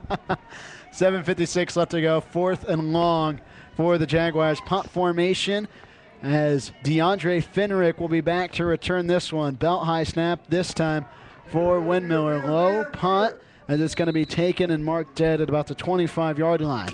So that's where Nick Bloomer will come out once again. He wasn't able to get anything going here to start the second half. We'll see if he can do it here this time out. Well, I was wrong about their must-score drive, but good job by the defense this time by the Golden Bears. As I said, it was a must-stop drive for them, and they did their job. So now the defense has done a pretty good job. If you think about it, 21-7, it could be a lot worse, but this offense needs to get a little bit something going. Remember, they haven't scored an offensive touchdown tonight. They haven't. The only touchdown has come courtesy of DeAndre Fenrick kickoff return, an 85-yard kickoff return that got a little bit of momentum going back to the Golden Bears. They had a couple of sacks on the ensuing possession. They couldn't capitalize off on it. Bloomer looks to the near side part of your screen, trying to get the play. Shotgun formation. One set back deep. 2 receivers, top of your screen. 2 receivers to the near side. 4 receivers, as it seems like everyone is out there. 3 down linemen for the Jaguar. Belt high snap for Bloomer. Handoff going to go Barry. Backfield. Rumbles and bumbles. Couldn't get to the line of scrimmage. Maybe lost one on the play. Guess who? Callahan was right there again. Once that snap is made, Callahan is already in the backfield, so they're going to need to get these runs off probably to the edges of the offensive line, or at least get some quick drops, because Callahan right now is on a roll and he's blowing up everything that comes near him. 21-7, your score here, third quarter of play, 7:26 left to go. Golden Bears driving right to left across your screen. Turner and they're all black home uniforms here on senior night at Schwartz Field. 2nd and 10, ball on the Golden Bear 25. Belt high snap for Bloomer. Bloomer wants to throw far side, has a receiver across the 30, maybe to the 31. Was Eric Doherty, the 6'4", 190-pound senior. And those are the kind of routes that I think will help out Bloomer. Just some quick drops, some sort of screenplay, some out routes, short routes that will help alleviate some pressure off their running game and help them get these wheels go. Pardon me, Aaron. Got a little mush mouth right there. Get the wheels going on this offense again. Both these teams members of the Kaw Valley League. Mill Valley came into this game 6-2. The Golden Bears 4-4. 1-1 though in district play here in the second season, it seems like, and that's really all that matters. A win gets you into the playoffs. Shotgun formation, 2 banks deep this time. Bloomer wants to throw, play action pass, rolls out near side, throws to Doherty. Incomplete pass though, but a diving Nick Rodriguez caught it out of bounds. Good effort by Rodriguez, but definitely out of bounds. Good call by the ref, who was standing right there to make the call again. Mill Valley is all over the place, or at least their DBs are. LJ Hatch has been a fiend in the defensive backfield, making plays all over the place, even with an interception tonight. It's just tough to pass on these ball-hawking DBs for the Jaguars. So the incomplete pass will bring up a 4th and 7. Ball on the Golden Bear 28-yard line. They're going to punt it away this time to the Jaguars. LJ Hatch is back at the 35.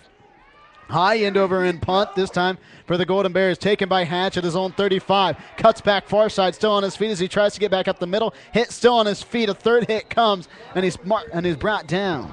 Yeah, there's a flag on the play. Usually in these sort of situations, it would be a block in the back, and I saw a couple Turner players go flying, so I'd imagine someone got pushed from behind. So it's 6. Oh, they're picking it up, so no penalty on the play, pardon me. So with 6:06 left to go, third quarter of play, and a 14-point lead for the Jaguars. Windmiller will come out. He's been named the Hy-Vee Player of the Week, I believe, back in Week 6 when they had that game against Baser Linwood. He was coming off his alumni, or his appearance as a athlete of the week, and he has looked every bit as athletic here this week. Well, he's the catalyst for this offense. Everything is running through him thus far. We thought maybe it would be the Kendall Short show all tonight, but no, Windmiller has taken the brunt of the responsibility. Now they're going under center really for the first time tonight. Strong eye formation set, one tight end. Pitch going to go to Rebeck. Cross the 40 to the 45, so on his feet into the secondary and brought down just before he could get to midfield. Whew, some harsh blocking, some strong blocking that time by Coleman McCann. He just threw his man down to the ground, kept going. He was definitely playing to the whistle that time, and whoever he was blocking, I didn't get a chance to see it because he was getting mauled by McCann, but he probably is going to be seeing McCann in his nightmares tonight. Everyone might be seeing McCann in their nightmares tonight. I won't be. He's a big man. All set I formation this time. 2 receivers near side. Send a man in motion. Going to go back to the top of your screen. 3-step block this time for Windmiller. Fires one over the middle. Intended receiver Ethan Rice. Just high as Rice couldn't corral it with the left hand. You can see what Windmiller was seeing right there. His receiver was actually in a pocket of DBs. He could have tried. It was a very ambitious throw right there, trying to throw into triple coverage, but there was definitely a pocket of space for him to throw into. Just couldn't get it down. Dangerous ball in the end. So it'll bring up a 3rd and 4. Ball on the Mill Valley 45-yard line. Mill Valley working left to right. As LJ Hatch will go to the top of your screen. One tight end set this time for the Jaguars. Offset I formation. Pitch going to go to Rebeck. Rebeck trying to cut back. Has the first down and then some across midfield into Golden Bear territory. And down at the 43-yard line. A big first down for Stanton Rebeck. Well, why not throw on second down when you can run it like this? You could see what their strategy is right now. Maybe get a little bit on first down. Maybe try your luck on second down. And if the situations there on third down, just go power I, offset I right there, and run some time off this clock as well. Well executed drive thus far by this Mill Valley Jaguar team. Well, they will stop the clock to move the chains. Clock picks back up once again. Pitch going to go Rebeck across the middle into the secondary. Has the first down, and then some additional yardage across the 35 and down at the 33 of the Golden Bears. Well, it really helps out the coaches when you're picking up huge chunks of yardage on first down, and then especially when they're trying to melt time off this clock as well.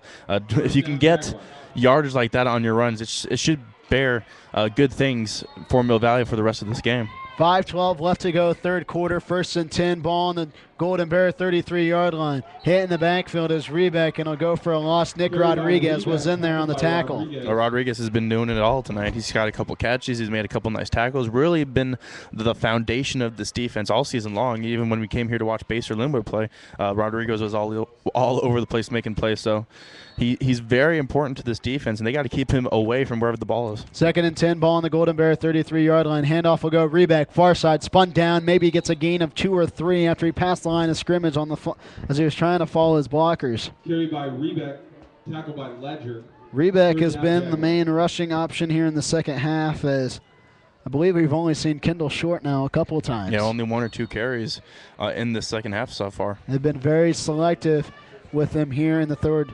quarter. Low snap this time. Windmiller wants to throw far side, has a receiver. It's Wade Hanna across the 25 and down at the 22. Tackle came courtesy of number 28 and DeAndre Fenrick.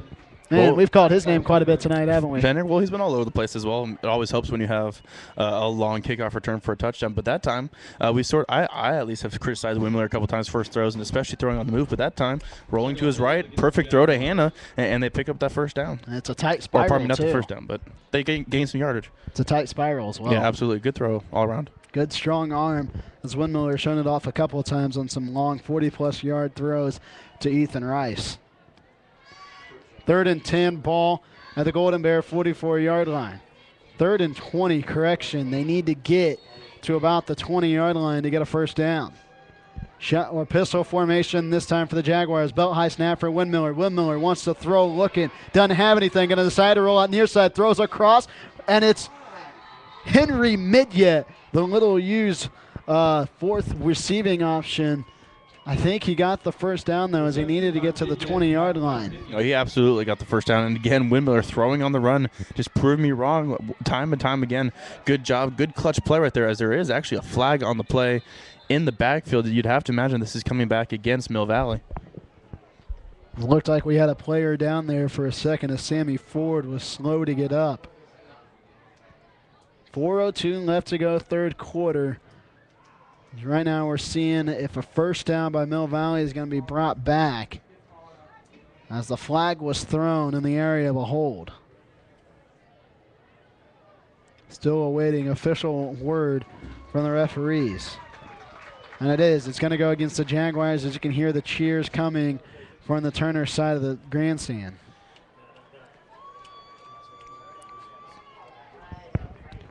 .402 left to go, third quarter. What was a successful first down.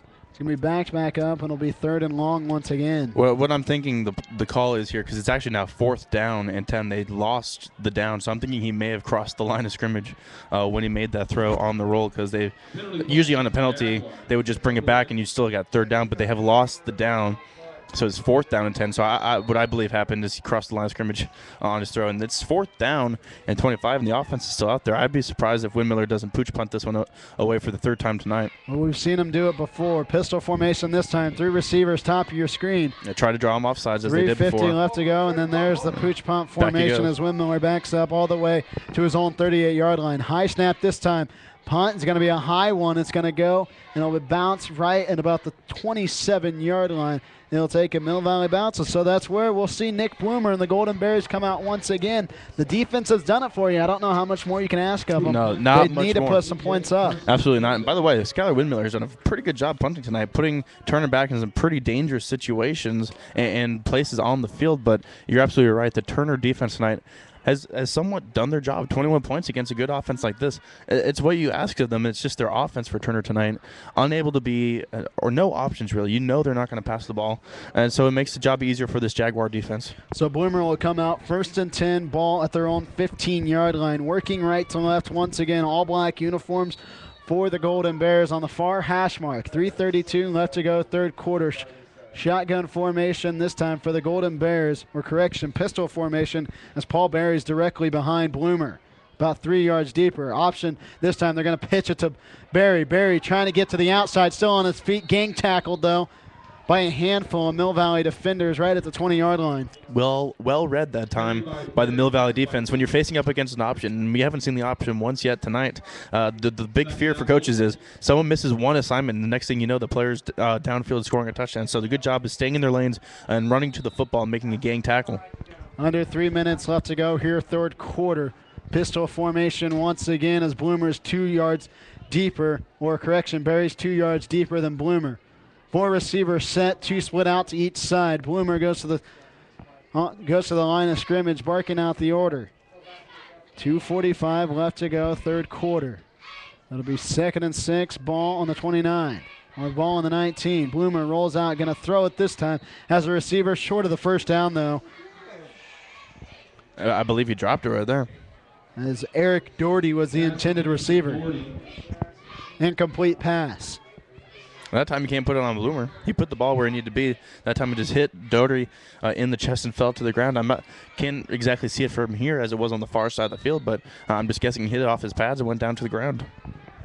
So it'll be 3rd and 6, ball on the Golden Bear 19. They need to get some yardage here if they want to get the first down. They need to get a long 6. Pistol formation once again, 4 receivers set, 2 split out to each side, 3 down linemen for the Jaguar. Belt high snap this time to Berry. Berry rumbles and bumbles, maybe got a yard though, as he kind of stumbled his way the second he got the ball. Again, unable to do anything. Anemic offense tonight out of the Golden Bears, unable to do anything. And we're getting close to the fourth quarter now, and their defense, as we've said time and time again, has done a fantastic job, but part of it has been a field position battle, and Turner's been backed up inside their own 20 numerous times tonight. Berry's carry will go for a gain of none on the play. High punt this time by Rodriguez. Hatch will back up, take it at the 38. Takes it at his own 38 across the 45, so on his feet across midfield. Has a whole field ahead of him, and look at him go across the 20 before he's tripped up by Nick Rodriguez. Wow. How would you like to be Nick Rodriguez right there? LJ Hatch bearing down on you with a full head of steam, already running through the entire punt coverage. Great job by Nick Rodriguez to save a touchdown, but to what avail? They're already in the red zone. Great job by LJ Hatch. Made the play, paused momentarily after making the catch, surveying his situation, and then burst through. Great return there by LJ Hatch, but I'm more impressed by what Nick Rodriguez just did right there. That takes some, manhood right there to make that play. 1st and 10, ball on the 10-yard line. They're going to hand off to Rebeck right up the middle. Carried by Rebeck. Rebeck maybe got a gain of 1 or 2 on the play. Again, welcome into 810varsity.com. If you're just now joining us, our score with 1:35 left to go, third quarter of play, 21-7 in favor of the visiting Mill Valley Jaguars. Jaguars working left to right now. Handoff will go Rebeck, or correction, quarterback keeper by Windmiller is in the end zone. Touchdown, Mill Valley, as he's showing a lot of excitement there on that one. Yeah, great play fake right there. I like you, Aaron, thought Rebeck had the ball the entire time. Then the next thing I see, Windmiller burst through the goal line and is celebrating a touchdown. Great job of faking everyone in the stadium. And now, so much for those must-stops. It seems as if Mill Valley is maybe putting a little bit of an emphasis and a little we're close to putting that nail in the coffin. Let's just say that. 27-7 after the touchdown by Skylar Windmiller will bring out Andrew West once again. Stanton Rebeck will be the holder this time. 1:23 left to go. Good hold, good kick this time by West, and the knuckleballs its way through the middle part of the uprights. So with that score and with that extra point, 28-7 in favor of the visiting Mill Valley Jaguars. It's looking like that playoff spot might almost be a little secure. Yeah. If they were to blow this, it's going to take something special, and it's going to take an offensive effort out of the Golden Bears that we haven't seen tonight. Just unable, well, let's be honest, to do anything this evening. No offensive touchdowns. It's all been DeAndre Fenrick on his kickoff return. And if they're going to do anything right now, I believe you don't ditch the run necessarily, but you keep going with these rollouts, because Bloomer's actually been able to show that he can throw out these quick routes, these short outs, and some of these slants and these ins. If you can get some of those going, and then you can open up the run a bit more, and then maybe you can get back into this ball game. You got to find a way to get points on the board and in a hurry, because right now you only got about 14 or 13 and a half minutes left to go here in this one, here on senior night at Schwartz Field. Jaguars will come out, they'll kick it away back to the Golden Bears after about a, want to call it an 8-yard touchdown run. Yeah, it was around there. It was around there. He was inside the 10 after the short fieldage by L.J. Hatch. As right now, Andrew West will come out to kick it. 1:23 left to go, third quarter, 3-man deep for the Golden Bears. West ball right at the 40-yard line. Kick by West is up, a high knuckleballed one. This one going to be taken by Fenrick. Fenrick takes it at the 10, across the 15 to the 20, into the secondary once again. Look at him go across the 45, across midfield into Mill Valley territory, and pushed down at the 35-yard line of Mill Valley. Again, tack on 15 more yards for a horse collar tacker, and I could hear the Mill Valley coaches yelling right next to us saying, why are you kicking her right down the middle? DeAndre Fenrick already has one return, and this time they kicked it right to the guy. And if you get a guy as fast as DeAndre Fenrick, getting him with a running start fielding the ball, you might as well expect him to take it at least past the 50-yard line. The kid's got a lot of speed, doesn't he? Yep, yeah, absolutely. Second he gets that ball, he's like a little fireball bursting through. Got rockets on his teams unit. Yeah, he's got little rocket launchers out there. No one can catch him, hard to tackle. You could catch him. The only him. way you can, no, not really. The only way you can tackle him is by a horse collar tackle. And it looks like they might be waving off the penalty. Ooh, I don't know about that. It was a horse collar tackle, and you can hear the frustration in the fans here at Schwartz Field. Yeah, they definitely do not approve. Let's just say that. Definitely not too fond of that decision. But they're going to get the shortest field they've had here in the second half. Yeah. Now the question, can Nick Bloomer do anything with it? Well, just quickly to add on to your point, I believe this may only be the second time they've even crossed the 50 today. But can Nick Bloomer do anything? Well, like I said, if they can get some quick passing routes, some of these quick outs, I believe Nick Bloomer will have a chance. Otherwise, if you're just going deep with anything 10+, Turner's going to be in trouble. Let's just be honest. The Golden Bear offense will come out with 1:12 left to go here in the third quarter. They're going to get the ball right on the Mill Valley 35-yard line. 1st and 10, far hash mark for the Golden Bears. Two setback, shotgun formation this time. Two receivers near side as Bloomer looks at the near side part of your screen. 3 down linemen for the Jaguars. This time, belt high snap for Bloomer. Wants to throw near side, has a receiver. Doherty's going to pitch it to Rodriguez across the 25 and down at the 20-yard line. Enough for a Golden Bear first down. You got to love the old hook and lateral play. I was about to say beautiful execution of what I was talking about. Just a quick out right there to Doherty. But then they pull out the hook and lateral. It must be my birthday right now. So that'll be 1st and 10, ball at the 20-yard line. Yeah, you've had a couple of good chances where you've gotten to throw some scenarios and see a nice little play. Yeah, I love the hook and lateral. Last time I saw the hook and lateral was when Boise State beat Oklahoma in the Fiesta Bowl a couple years ago. Shotgun formation this time for the Golden Bears. Barry and Griffin in the backfield alongside Bloomer. Bloomer rolls out far side, wants to throw, has a receiver, completed pass just short of the first down marker. And it looks like it might have been an incomplete pass, as I thought Eric Doherty had it on the far side part of your screen. It's a low throw, absolutely. But Eric Doherty, especially when you're down by 21 points right now, needs to come up with that pass. That's now the second drop he's had in 2 successive drives. You can't put it all on Bloomer tonight, but definitely the pass could be a little bit higher. Mill Valley trying to improve to 7-2 on the year. A win would be big for him here today against a good Turner Golden Bear team. 2 receivers far side, 1 on the near side, 2 set back deep this time, 3 down linemen for the Jaguars. Belt high snap for Bloomer. Fake handoff's going to go to Griffin. Griffin right up the middle, and it's snuffed out by the Jaguars. He maybe got a gain of 1 or 2 as he fell forward. Earlier in the game, we were talking about how the safeties were kind of playing way far back off the line of scrimmage. Well, this time, or pardon me, they were playing really close. Now they are backed up a little bit more. They see that Turner's putting a little bit more dedication into the passing game, and they're now a little bit more worried about the pass, just not as much. Under 20 seconds left to go, third quarter. Golden Bears still trying to sort things out. Under 15 now. Pistol formation of Golden Bears. Now we're under 10 seconds left to go. Bloomer hadn't got the play off yet.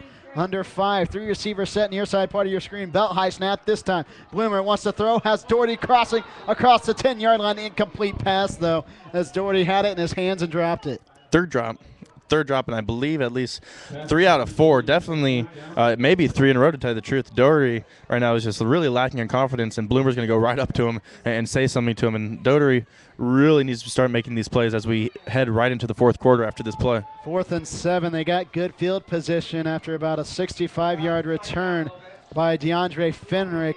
Got him to about the 35. 4th and 7, ball on the Mill Valley 17-yard line. Pistol formation, 3 receivers set, top of your screen. Bloomer trying to organize things as he rolls out to the far side. 4th and 7, ball once again on the 17-yard line. 3 down linemen. Mill Valley going to show blitz. Bloomer rushed in the backfield, looks out, going to throw play action pass, has a completed pass, and it's knocked out of his hands as who was on the reception, as it was Scott Cohen, the 5'11 senior. And I believe Ryan Bath just put a licking on the intended receiver because that pass was going to go for a touchdown. Pass was tipped initially, then caught, and then Ryan Bath came in and laid some hardwood on the intended receiver, breaking up that pass, and now ball goes right back to the Jaguars as we enter the fourth quarter. Great defensive work, especially down in the red zone. What a hit. He got lit up like a Christmas tree. You can't ask for much more by Nick Bloomer. He threw it right in his hands, and he just dropped it. Well, he actually caught it, and then on the hit in the back, fumbled it. Can't blame the kid on that one. He really did. He took a licking on that one. It'll be a turnover on downs. And ladies and gentlemen, if you're going to trust a roof over your head, you need to trust a roofing company. With Christian Brothers Roofing Company, you get years of experience and integrity. Don't wait until you know there's a problem. Contact us for a complimentary 16-point roof and gutter inspection at Christian Brothers Roofing at 816-453-ROOF or at 453roof.com. And I want to give credit where credit is due. That was not actually Ryan Bath.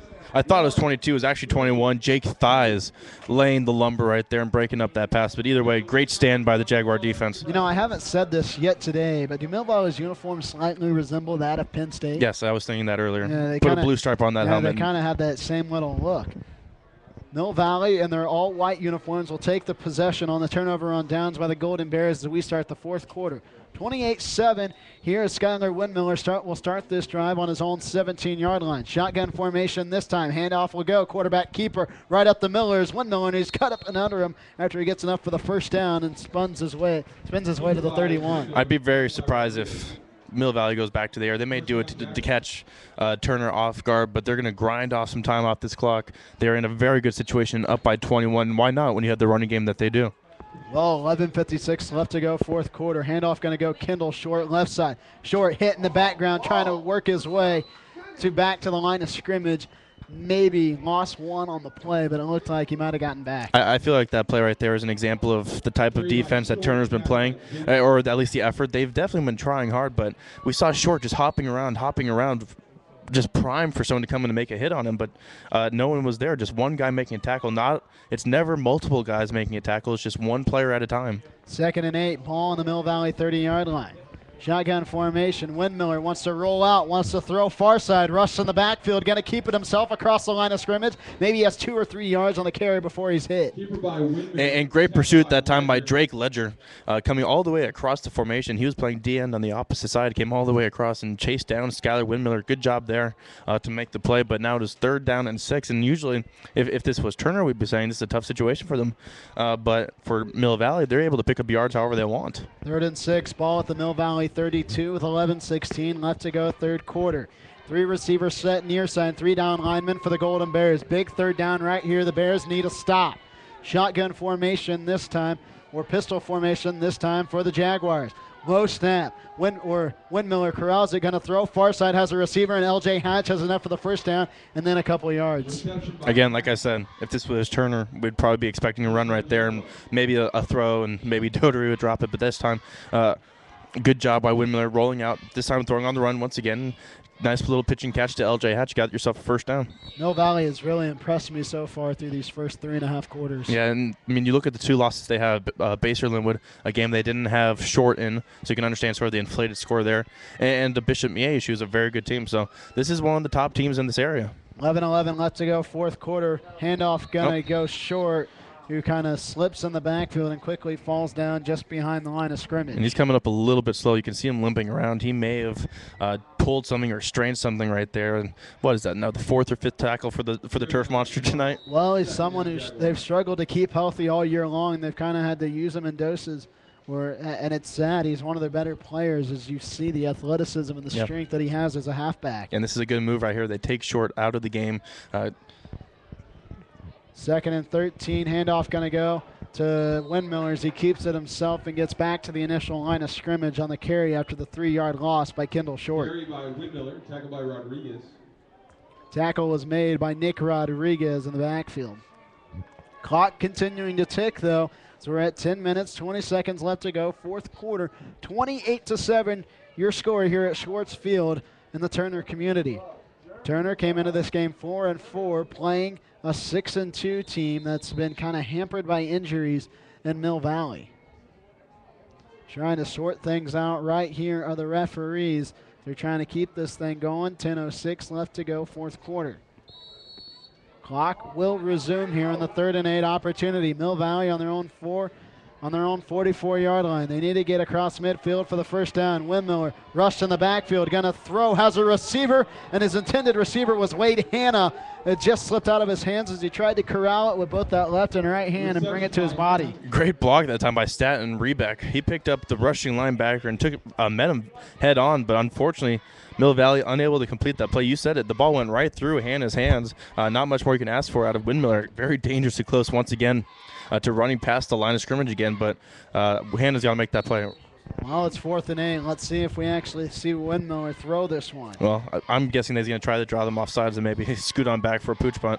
4th and 8, ball on the Mill Valley 44-yard line. There it goes. Yep, there's the punt formation one more time as DeAndre Fenrick quickly rushes back to about the 30-yard line. Windmiller takes this one high, end over end punt, and it's a good one. Fenrick has to bounce back to get it, and he's going to let it bounce, and it's going to be marked down by Wade Hanna. I think this has been a little bit of an underrated storyline tonight. Windmiller has been pinning Turner inside their own 20 and sometimes inside their own 10 numerous times tonight. Their quarterback getting the job done passing, running it as well, and punting it tonight. Indeed. 9:47 left to go, 4th quarter. Nick and Jake's Real Food, Honest Drink. Nick and Jake's, the proud title sponsor of 810varsity.com. Check out our promotions throughout the season on Facebook or on Twitter at Nick and Jake's. 9:47 left to go, 4th quarter, 28-7 your score here at Schwartz Field in Turner. Mill Valley visiting the Turner Golden Bears, both teams 1-1 here in Kansas Class 5A District 2. Bishop Miege has beat both of these teams. That is the one loss for each of them as they're both trying to get things organized.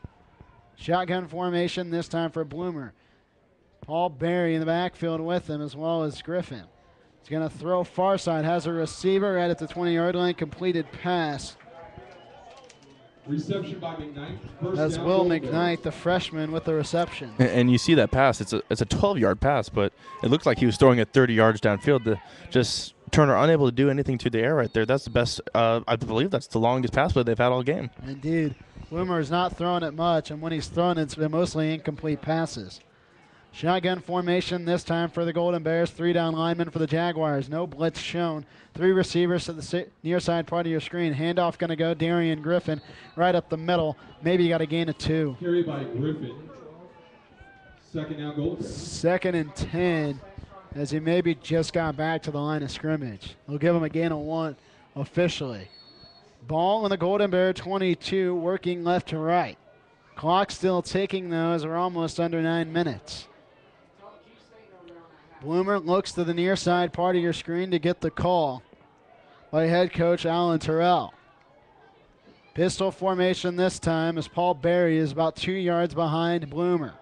Bloomer wants to throw, man over, and it's an incomplete pass as Nick Rodriguez was the intended receiver. He was cutting across the 35-yard line. And Jake Dice maybe should have had an interception right there too. Hit him in his hands. Luckily for him, it's now 4th down. And again, this has been a situation. By the way, Turner's been horrible on 3rd downs tonight. I'm not even sure if they have a 3rd down conversion thus far. 3rd and 9, ball on the Golden Bear 23-yard line. 3 down linemen this time for the Jaguars who have looked very impressive so far here in this one. 3 receiver, top of your screen. Bloomer looks near side, waiting to get the call. Darian Griffin is the one in the backfield. Bloomer changing the play, looks near side. Is Eric, or correction, Will McKnight is the receiver in the near side part of your screen. Bloomer rolls out, wants to throw, rush in the backfield. Gonna throw, far side. Will McKnight was the intended receiver, but the ball bounced about 10 yards in front of him. And there you go. Again, offense unable to do anything. Ball will go right back to Mill Valley, or I thought that was 4th down, yeah. Oh, yeah, here comes the offense. Indeed, the ball's going back to the Jaguars. So the Jaguars will come out with a little under 9 minutes left to go to try and run this clock down a little more. It was a close game at halftime. It was just a 21-7 game. We thought Turner was going to get back into it after a big kickoff return by DeAndre Finrick. In fact, he's had a couple of spectacular fake returns punt, here by the way. this time. A fake punt But opportunity. didn't get it. Not enough for the first down, though, as Jeremy Jensen was the man on the carry. Reception by Jensen. I don't like to critique too much, but with a 4th and 9 situation and you're on your own 23-yard line, you got to wonder. Well, they need to get back in this ballgame, and you better make sure that you're past the first down marker if you're making that throw and you're making that catch. But, I mean, I completely understand what Turner is trying to do right there, but the execution, as much as it's been for most of this game, just not there when it mattered most. 8:46 left to go, 4th quarter. 1st and 10 for the Jaguars on the Golden Bear 27-yard line after the fake punt attempt. That's where Skylar Windmiller will come out once again.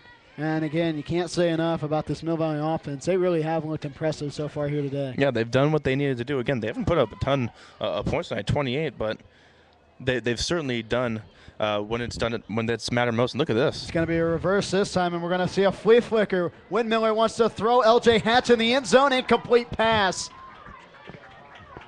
as Jeremy Jensen was in on the coverage. That play took a little bit too long to develop. When Midyat actually got that ball in the second part of the reverse, it was obvious that Windmiller was expecting the ball back, and Midyat took a couple too many steps, I believe, before making that pitch back to Windmiller. And actually, credit to the DB for staying there with Hatch as well. I mean, he could have been wide open and sucked into the run play, but overall, good defensive play and a little too long to develop for the Jaguars. So it'll be 2nd and 10, ball on the 27. Handoff will go short. Angles left side across the 30, down at the 25-yard line. We do have some dirty laundry out on the field, though. We do, and again, another strong hit on short, and you got to wonder as this game sort of gets into the stretch drive, and it's somewhat obvious that the Jaguars are going to win this game. You have to wonder about maybe taking short out of this game, protecting him for the playoffs, but I'm sure a competitor that he is not going to want to come out. So it'll be 3rd down after the first two. The handoff to short. Oh, and a false start attempt. My bad. I've just almost have lost my mind here today. Well, you're only human. 2nd and 15 after the false start attempt on the failed 2nd down. Going to bring out Skylar Windmiller with 2 receivers set far side part of your screen. Stanton Reback as the receiver on the near side part. Pistol formation this time for the Jaguars. Windmiller, fake throw, 3-set drop, wants to throw. L.J. Haps, completed pass across the 25 to the 20, down at the 15. L.J. Hatch has been quite the receiver for Skylar Windmiller so far today. Yeah, him and Rice have really combined for a great receiving duo, and I love the design right there. Pump fake to the left, get the defense thinking you're going over there momentarily, get all the blockers going downfield, and have Hatch curl around on that screenplay. Ends up picking up the first down, and again, in prime position to pick up some points here and really put that nail in the coffin. So it'll be enough for a first down on the 1st and 10, ball at the Golden Bear 15-yard line. Shotgun formation this time for the Jaguars. Pitch going to go to Kendall Short. Rumbles and bumbles, maybe for a gain of 2 after he was hit. Carry by Short. We're going to take down under 8 minutes here after the carry by Kendall Short. Short has had selective carries here in the second half. Again, if you're just now tuning in on 810varsity.com, we welcome you. 28-7 game here in the 4th quarter with 7:52 left to go. As an incomplete pass going to be thrown there by Windmiller in the near side part of Stanton Reback was the intended receiver. The man was there, a little slightly underthrown right there. And in this sort of a situation, I'm not sure why you'd be throwing the ball. Just keep that clock ticking down, save your players, make sure no one gets hurt as you head into the playoffs. On a cold and chilly Kansas night, Mill Valley has looked every bit as warming to the football field as you can be. Yes, absolutely. As a play here, Windmiller going to roll out far side, going to throw incomplete pass. As number 43, Darius Scott, was in there on the coverage, able to tip that out and go for an incomplete pass. Well, this is the play we saw them try, or this is the play we saw them score a touchdown on earlier in the game when they made it 14-0, and Ethan Rice picked up his first touchdown of the day. But on that play, fooled them once. Shame on them, but. Or pardon me, I messed up my own saying right there, Aaron. Pistol formation, belt high snap for Windmiller. Throws near side, has a receiver, incomplete pass as Hannah was the intended receiver at the 5-yard line, just overthrown by about 10 feet. Yeah, what was I trying to say? Fool me once, shame on me, right? Fool me twice, shame on you. Okay, yeah, that makes sense now. Okay. Yikes. You know, for someone who likes to use puns and a bunch of catchy I'm phrases, embarrassed. I'm embarrassed. You're kind of messing yourself up there. Yeah, it's been a long day. Throwing your credibility out there on the line. Yeah, all of the credibility I had. So it'll be 4th and 10 for the Jaguars. So it will be a turnover on downs on the incomplete pass with 7:37 left to go here in the 4th quarter. I'm sure the folks at home really were trusting what I was saying to begin with. I don't think anyone would trust what you're saying ever. I don't. 1st and 10 for Nick Bloomer and his Golden Bears here with 7:37 left to go. Ball on their own 13-yard line, working left to right. Shotgun formation this time for Bloomer. Belt high snap, wants to throw, looking near side, going to throw as a receiver. Eric Doherty right in front of the 20-yard line, maybe at the 18 where he just fell down. Interestingly enough, we've seen Doherty actually drop 3 straight. That time he takes off his gloves and makes the catch right there, saying, "Stupid gloves, I don't need you." And just the pure talent that time making the catch for Doherty. Pure talent of Eric Doherty. He's got at least 3 drop passes so far today. It's nice to see him finally catch one. Yeah, I mean, the kid deserves it. Gain a little bit of a confidence back that he might have lost. 3 down linemen this time for the Jaguars. Under 7 minutes left to go as Bloomer looks to the near side. 2 receivers set to the near side, 2 receivers far side. Pistol formation this time. Bloomer, fake throw, going to hit in the backfield. Going to throw, going to run it himself. Has enough for the first down and then some. He maybe got an extra yard after the first down. Well, good job by Bloomer evading the rush. That time Callahan again getting into the backfield, forcing Bloomer out of the pocket. And that's where Bloomer's at his best, in the open field, using his feet, able to pick up that first down. 6 minutes, 50 seconds left to go. 4th quarter of play. 28-7. Your score here at Schwartz Field in Turner. Kansas Class 5A District 2 game. Actually, Bloomer, pardon me, Aaron, but Bloomer is a little banged up right now. It looks like he's holding that left hand of his more towards the forearm part instead of the actual hand. Yeah, he's definitely in some sort of pain right now. Here comes the backup quarterback now, which will be Brian Blackwell, who's actually listed as a running back. No one for Turner actually there's no one else that has any throwing stats this season for the Golden Bears, so this is quite uncharted territory for Turner. So Brian Blackwell will come out to replace Nick Bloomer, who appears to have injured his left hand. As right now, everyone looking on in silence. Well, not quite silence, but there are some rumblings throughout the stands. Yeah, and I'm watching Bloomer down there on the bench, and he doesn't look like he's coming back into this game anytime soon. He's complaining actually maybe about his left shoulder, to tell you the truth. And it's sad to see a man on his senior night go out before the game is complete, especially here with about 6 minutes left. It doesn't look like Blackwell will be the man playing quarterback. In fact, I think it's going to be Barry right there. It is Barry. Takes a snap, spins out of one tackle, still on his feet, breaks another one, and maybe gets a gain of 3 or 4 yards. Paul Barry took the snap himself and made something out of it. Yeah, if you thought the Golden Bears were one-dimensional to start with, well, now that they have a running back in there at QB, you're going to be seeing a lot of wildcat formation, a lot of fake handoffs. I really doubt we'll see any throws the rest of the game from Turner. And a lot of plays that keep that clock moving. Yeah. So it'll be 2nd and 5, ball on the Golden Bear 30-yard line. Shotgun formation, 2-back set this time for the Golden Bears. Quarterback keeper this time is Barry, stumbles forward just shy of the 40-yard line. Yeah, and you can sort of see the confusion there between two players that aren't used to receiving handoffs from each other. Barry and Griffin running side by side momentarily there with the ball stuck right into Griffin's belly. They're a little bit out of sorts right now, and that's what happens when you're starting quarterback. And the only guy who's played quarterback this season goes down. It will be enough for the first down, so it'll be 1st and 10, ball at the 37-yard line of the Golden Bears, working left to right. Belt high snap this time for Barry. He wants to throw. Throws far side. Intended receiver Nick Rodriguez. Incomplete pass as he bobbled it when he caught it, but was quickly hit by L.J. Hatch. Not a bad throw, really, but the only thing is he didn't read their defense that well. Rodriguez was well covered that time. Put it in a place where he could make the play, but when you've got a defender wrapped all the way around you, it's going to be tough to make that catch. Under 6 minutes as the clock is now stopped at 5 minutes, 54 seconds left to go. 2nd and 10. Ball at the Golden Bear 37-yard line. Barry trying to work out the play here as he looks at his left wrist.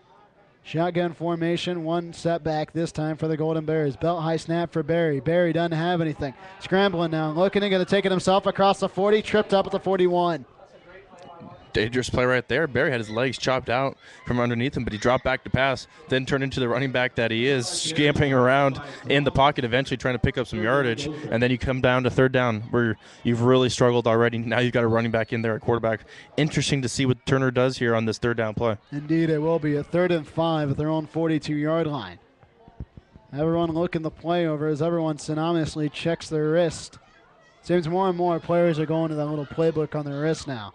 Shotgun formation. Barry wants to throw a near side completed pass. Will McKnight on the reception has enough for the 1st down. Yeah, a little bit of zip right there on the throw from Barry. He's definitely got an arm, and I think this may be a good opportunity for Turner to do what I was talking about earlier, which is just get the ball out quickly, get some short throws, and I think Barry might be a guy that can help them execute those plays. Get some short throws and keep that clock moving. Well, that's what Mill Valley wants him to do. That's true. 5:05 left to go, 4th quarter. 1st and 10 opportunity for Paul Barry in this offense. 3 receivers set, top of your screen, 3 down linemen for the Jaguars. Barry has all the time in the world to throw and overthrows and intercepted. Across the 40, it's Stanton Rebeck into Golden Bear territory. Still on his feet as he cuts back far side. He's got a handful of blockers across the 30 to the 25. Look at him go. Touchdown, Mill Valley on the Stanton Rebeck interception. And there's, again, another player down for Turner right there, or down the play. But that's what happens when you have the running back playing quarterback. He is actually listed as the backup quarterback. I didn't see that on the roster here, but a bit of an overthrow. He had a man open down the field, but Barry, he hasn't thrown it all game long. Overthrow and Rebeck taking advantage and taking it all the way to the house. Zach Ramsey was the one who looked to have the wind knocked out of him as he kind of stumbled off the field after the Stanton Rebeck. Second time he's come off interception. Tonight. Yeah, second time he's come off limping or a little bit hurt tonight. I hope he's going to be okay later tonight. The pick 6 gives them a 34-7 lead for the Jaguars, and what was once what we thought was a close game has gotten out of hand in a hurry as fans are starting to pack up here in Schwartz Field and leave the Golden Bears here on a cold October night. Yeah, the weather certainly has not helped a team trying to get back into this ball game. When it gets colder like this, the hits start hurting a little bit harder. Those hard passes that hit your hands, they sting a little bit more. So when you're down by 21-7 heading into halftime and starts getting even colder, you're just putting yourself into even bigger trouble. Think about buying or selling a home. If you are, I know about 6,000 agents who would like to charge you way too much. You can call our friends at Reality 1.5. If you want Red 7 hot route service and want to save thousands of dollars, give them a call at 913-302-7886. Again, that's 302-7886 for Realty Service 1.5. 4:42 left to go, 4th quarter. 35-7 your score here at Schwartz Field on the campus of Turner. This field about maybe a couple miles shy of the high school just when you enter off Turner Diagonal. It's a football facility only. Mm-hmm. Well, there's also the track around it, but for the most part, yeah. It's a great track that fully wraps the field, and it's a field that looks like it could use the offseason. It's definitely seen some games on it over the years. It could use the offseason. Everybody in football needs a rest, including the field sometimes. It definitely looks as if it's seen a lot of football games here on Schwartz Field over the years. 4:42 left to go, 4th quarter. Andrew Wepps comes on to kick this one once again. Kicking right to left. The kick will come on. It'll march. It'll be a line drive, knuckleballed one. This thing will bounce. It'll be tipped as Darian Griffin falls on it as the up man. It'll bring out the Turner Golden Bear offense once again, perhaps maybe for the last time in this game. Yeah, perhaps. I mean, right now it's really an uphill climb for the Turner Golden Bears. I mean, if they were to come back, this would be perhaps the greatest miracle I've ever seen. And so, yeah, I'd say this is probably the last time we're going to see the Turner offense on the field. A team that won 4 games this year, tried to get their 5th, but it's going to be an uphill battle all the way. They're going to need some things to definitely go right here in the final 5 minutes of the 4th quarter if they're going to come away with a win here. But it starts right here on this drive as Paul Berry comes out. 2 setback this time. Handoff going to go Griffin right up the middle. He's swarmed by a handful of Jaguar tacklers. They snuffed that one out. Yeah, again, even though he didn't make the tackle, Callahan blew up the center immediately, laid a hit on Griffin as he was getting the ball, and then after he got that chip on, the rest of his teammates came and swarmed to the ball and made the tackle. So it'll be 2nd and 6, ball on the 24-yard line of the Golden Bears, working left to right. 4:19 left to go, 4th quarter. Fans starting to move out here at Schwartz Field as it looks like a win might be inevitable. Or might not be inevitable. Shotgun formation this time. Belt high snap. Handoff going to go up the middle to the up man. Gets hit at the line of scrimmage. Gain of none. So we're now under 4 minutes here. Smoothie King nutritional smoothies are refreshing, custom-made drinks that taste great and are good for you.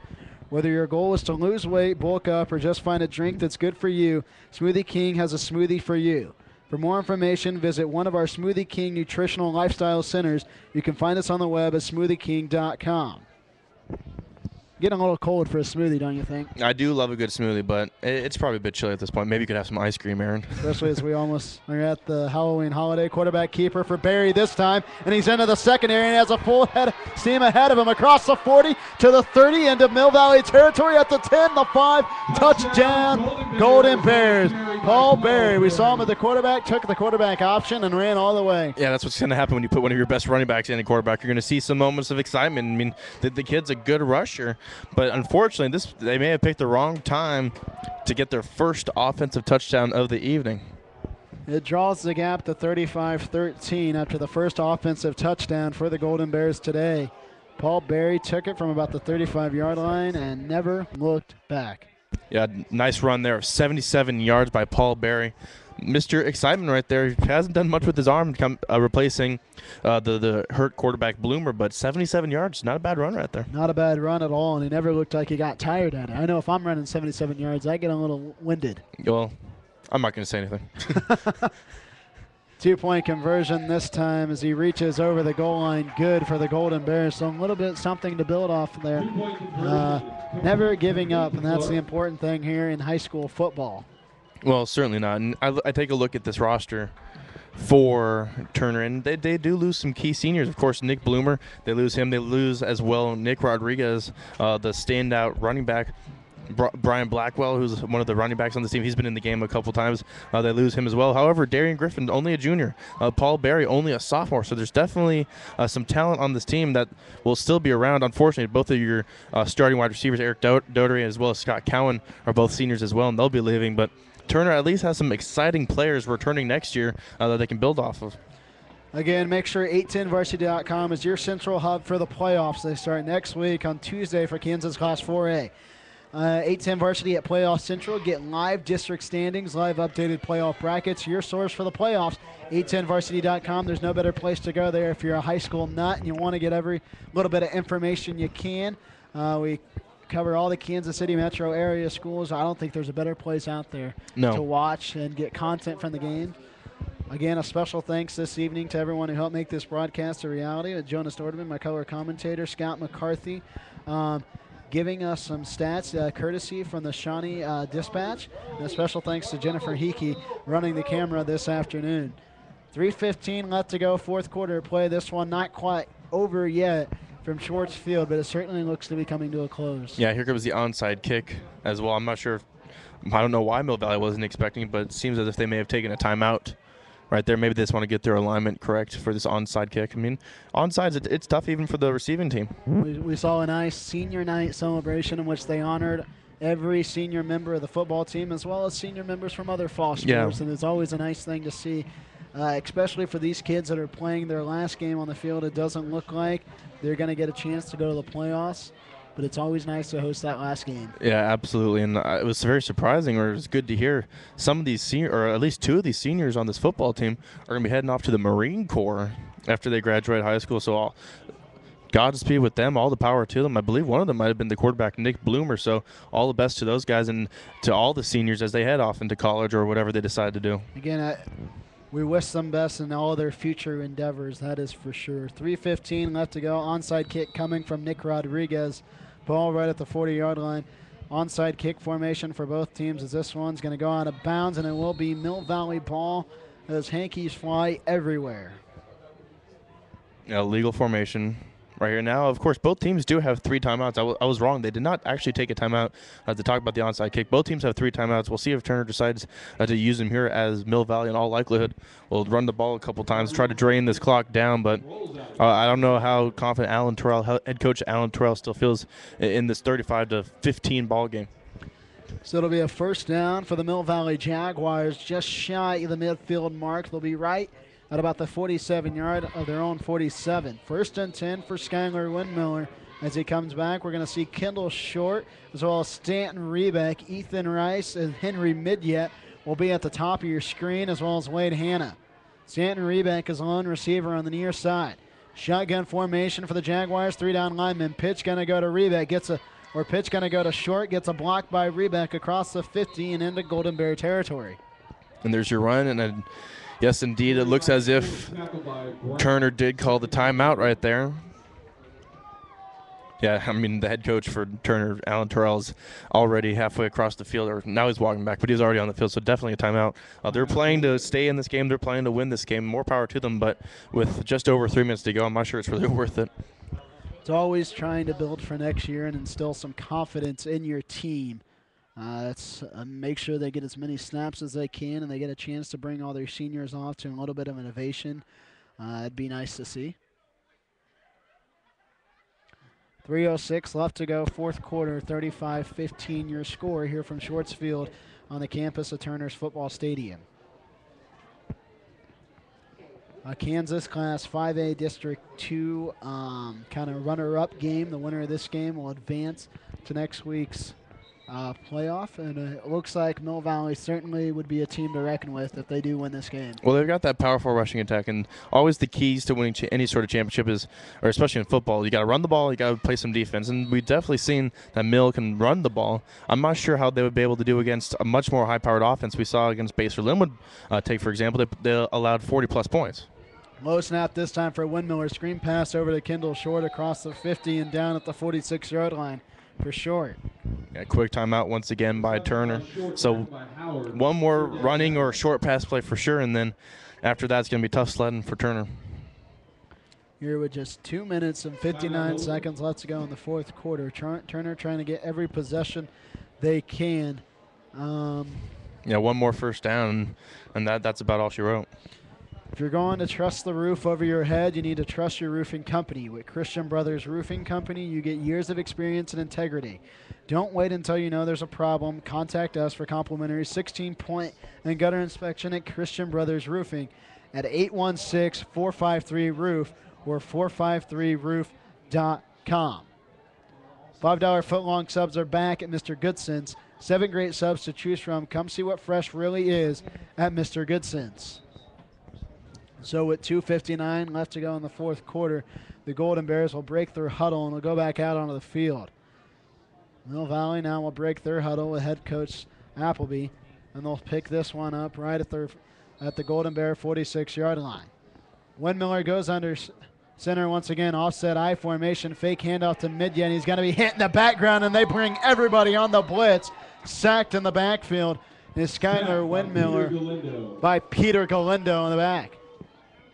And there's the final timeout now for Turner, but good job. It's going to be very tough now for Mill Valley to pick up that final first down. And if they do go to the air, there's always the chance that it falls incomplete, keeps that clock stopped for them. So that was a very key play, but something tells me that they may just end up punting this away and let Turner run it down themselves. Nick and Jake's, real food, honest drink. Nick and Jake's, the proud title sponsor of 810varsity.com. Check out your promotions throughout the season on Facebook or on Twitter here at 810varsity.com, the home for high school sports.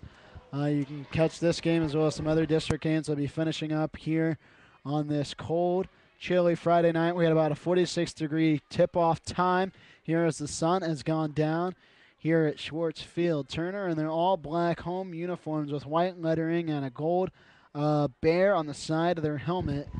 For Mill Valley, they came into this game with their white road uniforms, all white with blue lettering, all white helmets. No emblem on the side of it, a little bit more of a traditional look, as we will see LJ Hatch come out to punt this one for the Jaguars. DeAndre Fenrick is back at about his own 15-yard line to receive this one. Punt formation, high snap this time. LJ Hatch gets this one off cleanly. High end over end kick, going to be taken by Fenrick. Hit right as he catches it. Couldn't breaks one tackle, still on his feet, and quickly brought down by a herd of Jaguar tacklers. So with 2:39 left to go, we will see the Golden Bear offense one more time. One last time, and there is actually a penalty here on the near side. I'm interested to see what this is, as there's actually no action over here, but the line judge saw something.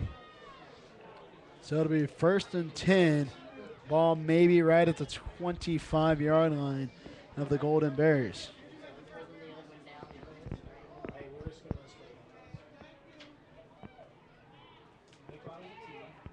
It'll be a face mask there against Mill Valley, so you can tack on some more yardage to that return.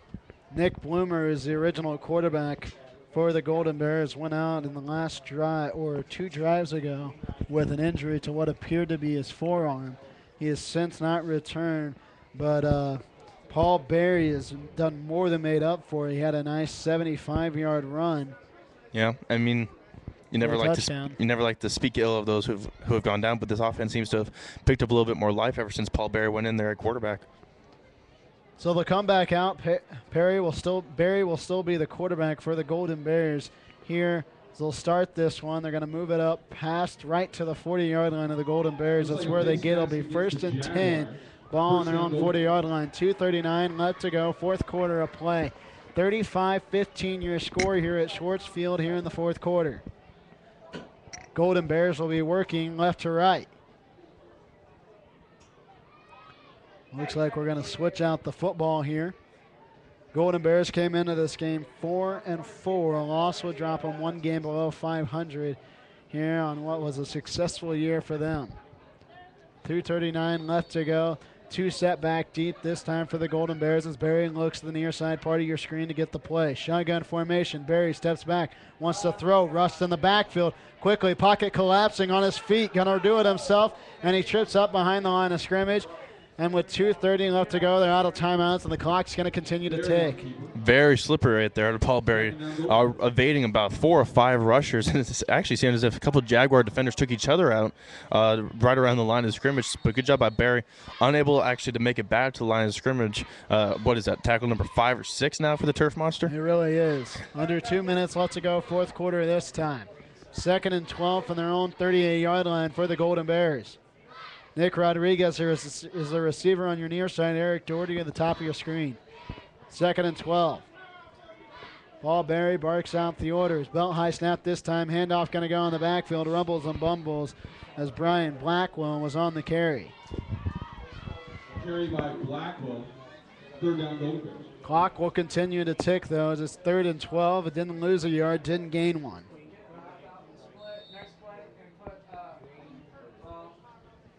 We're now under 1:30 left to go in week 9 here in the Kansas State high school schedule. Both these teams 5A. Mill Valley came into this game 6-2. A win will give them a 7-2 record on the year, and so that's pretty successful. Great year. Mill Valley, one of the top teams in the area. One of the top teams in the Call Valley League and one of the top teams in this district. Handoff will go Blackwell into the secondary, still on his feet across the 45, working into Mill Valley territory, down to the 40 and pushed out of bounds at the 35-yard line as Brian Blackwell on the carry. Clock stops while they rearrange the chains.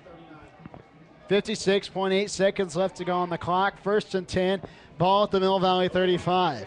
So we still got some excitement left in this game. Still some excitement left in this game, as you said, Aaron. Again, Paul Berry has really brought some life to this offense. Clock still ticking. Handoff will go Blackwell right up the middle, hitting the backfield. Ooh. Didn't get anything.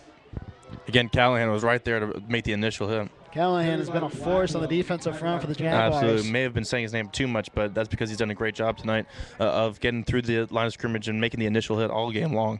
So under 30 seconds left to go here in this one. 35-15. Golden Bears driving, though, trying to get some positive momentum going towards next season. Shotgun formation, 2-receiver split. Berry going to throw this one up, just going to loft it almost incomplete as L.J. Hatch was the man on the coverage. Will McKnight was the intended receiver to the top of your screen. Well, that was a potential game ender right there, but Turner's still going to get a couple more chances here, make the score look a little bit more respectable. 16.4 seconds left to go. Golden Bears not saying it's over quite yet. 3rd and 11, ball on the Mill Valley 36-yard line. Shotgun formation this time for the Golden Bears. Nick Rodriguez, a receiver on the near side. Berry going to keep it himself into the secondary, and he's going to be hit, brought down, has the first down, and then some. So he'll stop the chance once again. Maybe they should have gone with Berry the whole time. Yeah, you wonder what would have happened if Berry was in there the entire time. He brings that threat of the great running back, potentially handing off to another great running back in Griffin. He's actually been able to throw it somewhat decently tonight as well. Just shoulda, coulda, woulda at this point. Shoulda, coulda, woulda. 6 seconds left to go. The handoff will go to Blackwell. Rumbles and bumbles. 3, 2, 1. Final score here from Schwartzfield. Mill Valley gets into the Kansas 5A playoffs. We'll wait to see who they play. They win this one 35-15. Special thanks to everyone who helped make this broadcast possible. For my color guy, Jonas Nordman. For Scott McCarthy, who gave us some stats from the Shawnee Dispatch. And for our camera woman, Jennifer Hinke, we say goodnight here. Mill Valley a winner here in this one. They win it 35-15 over the Golden Bears.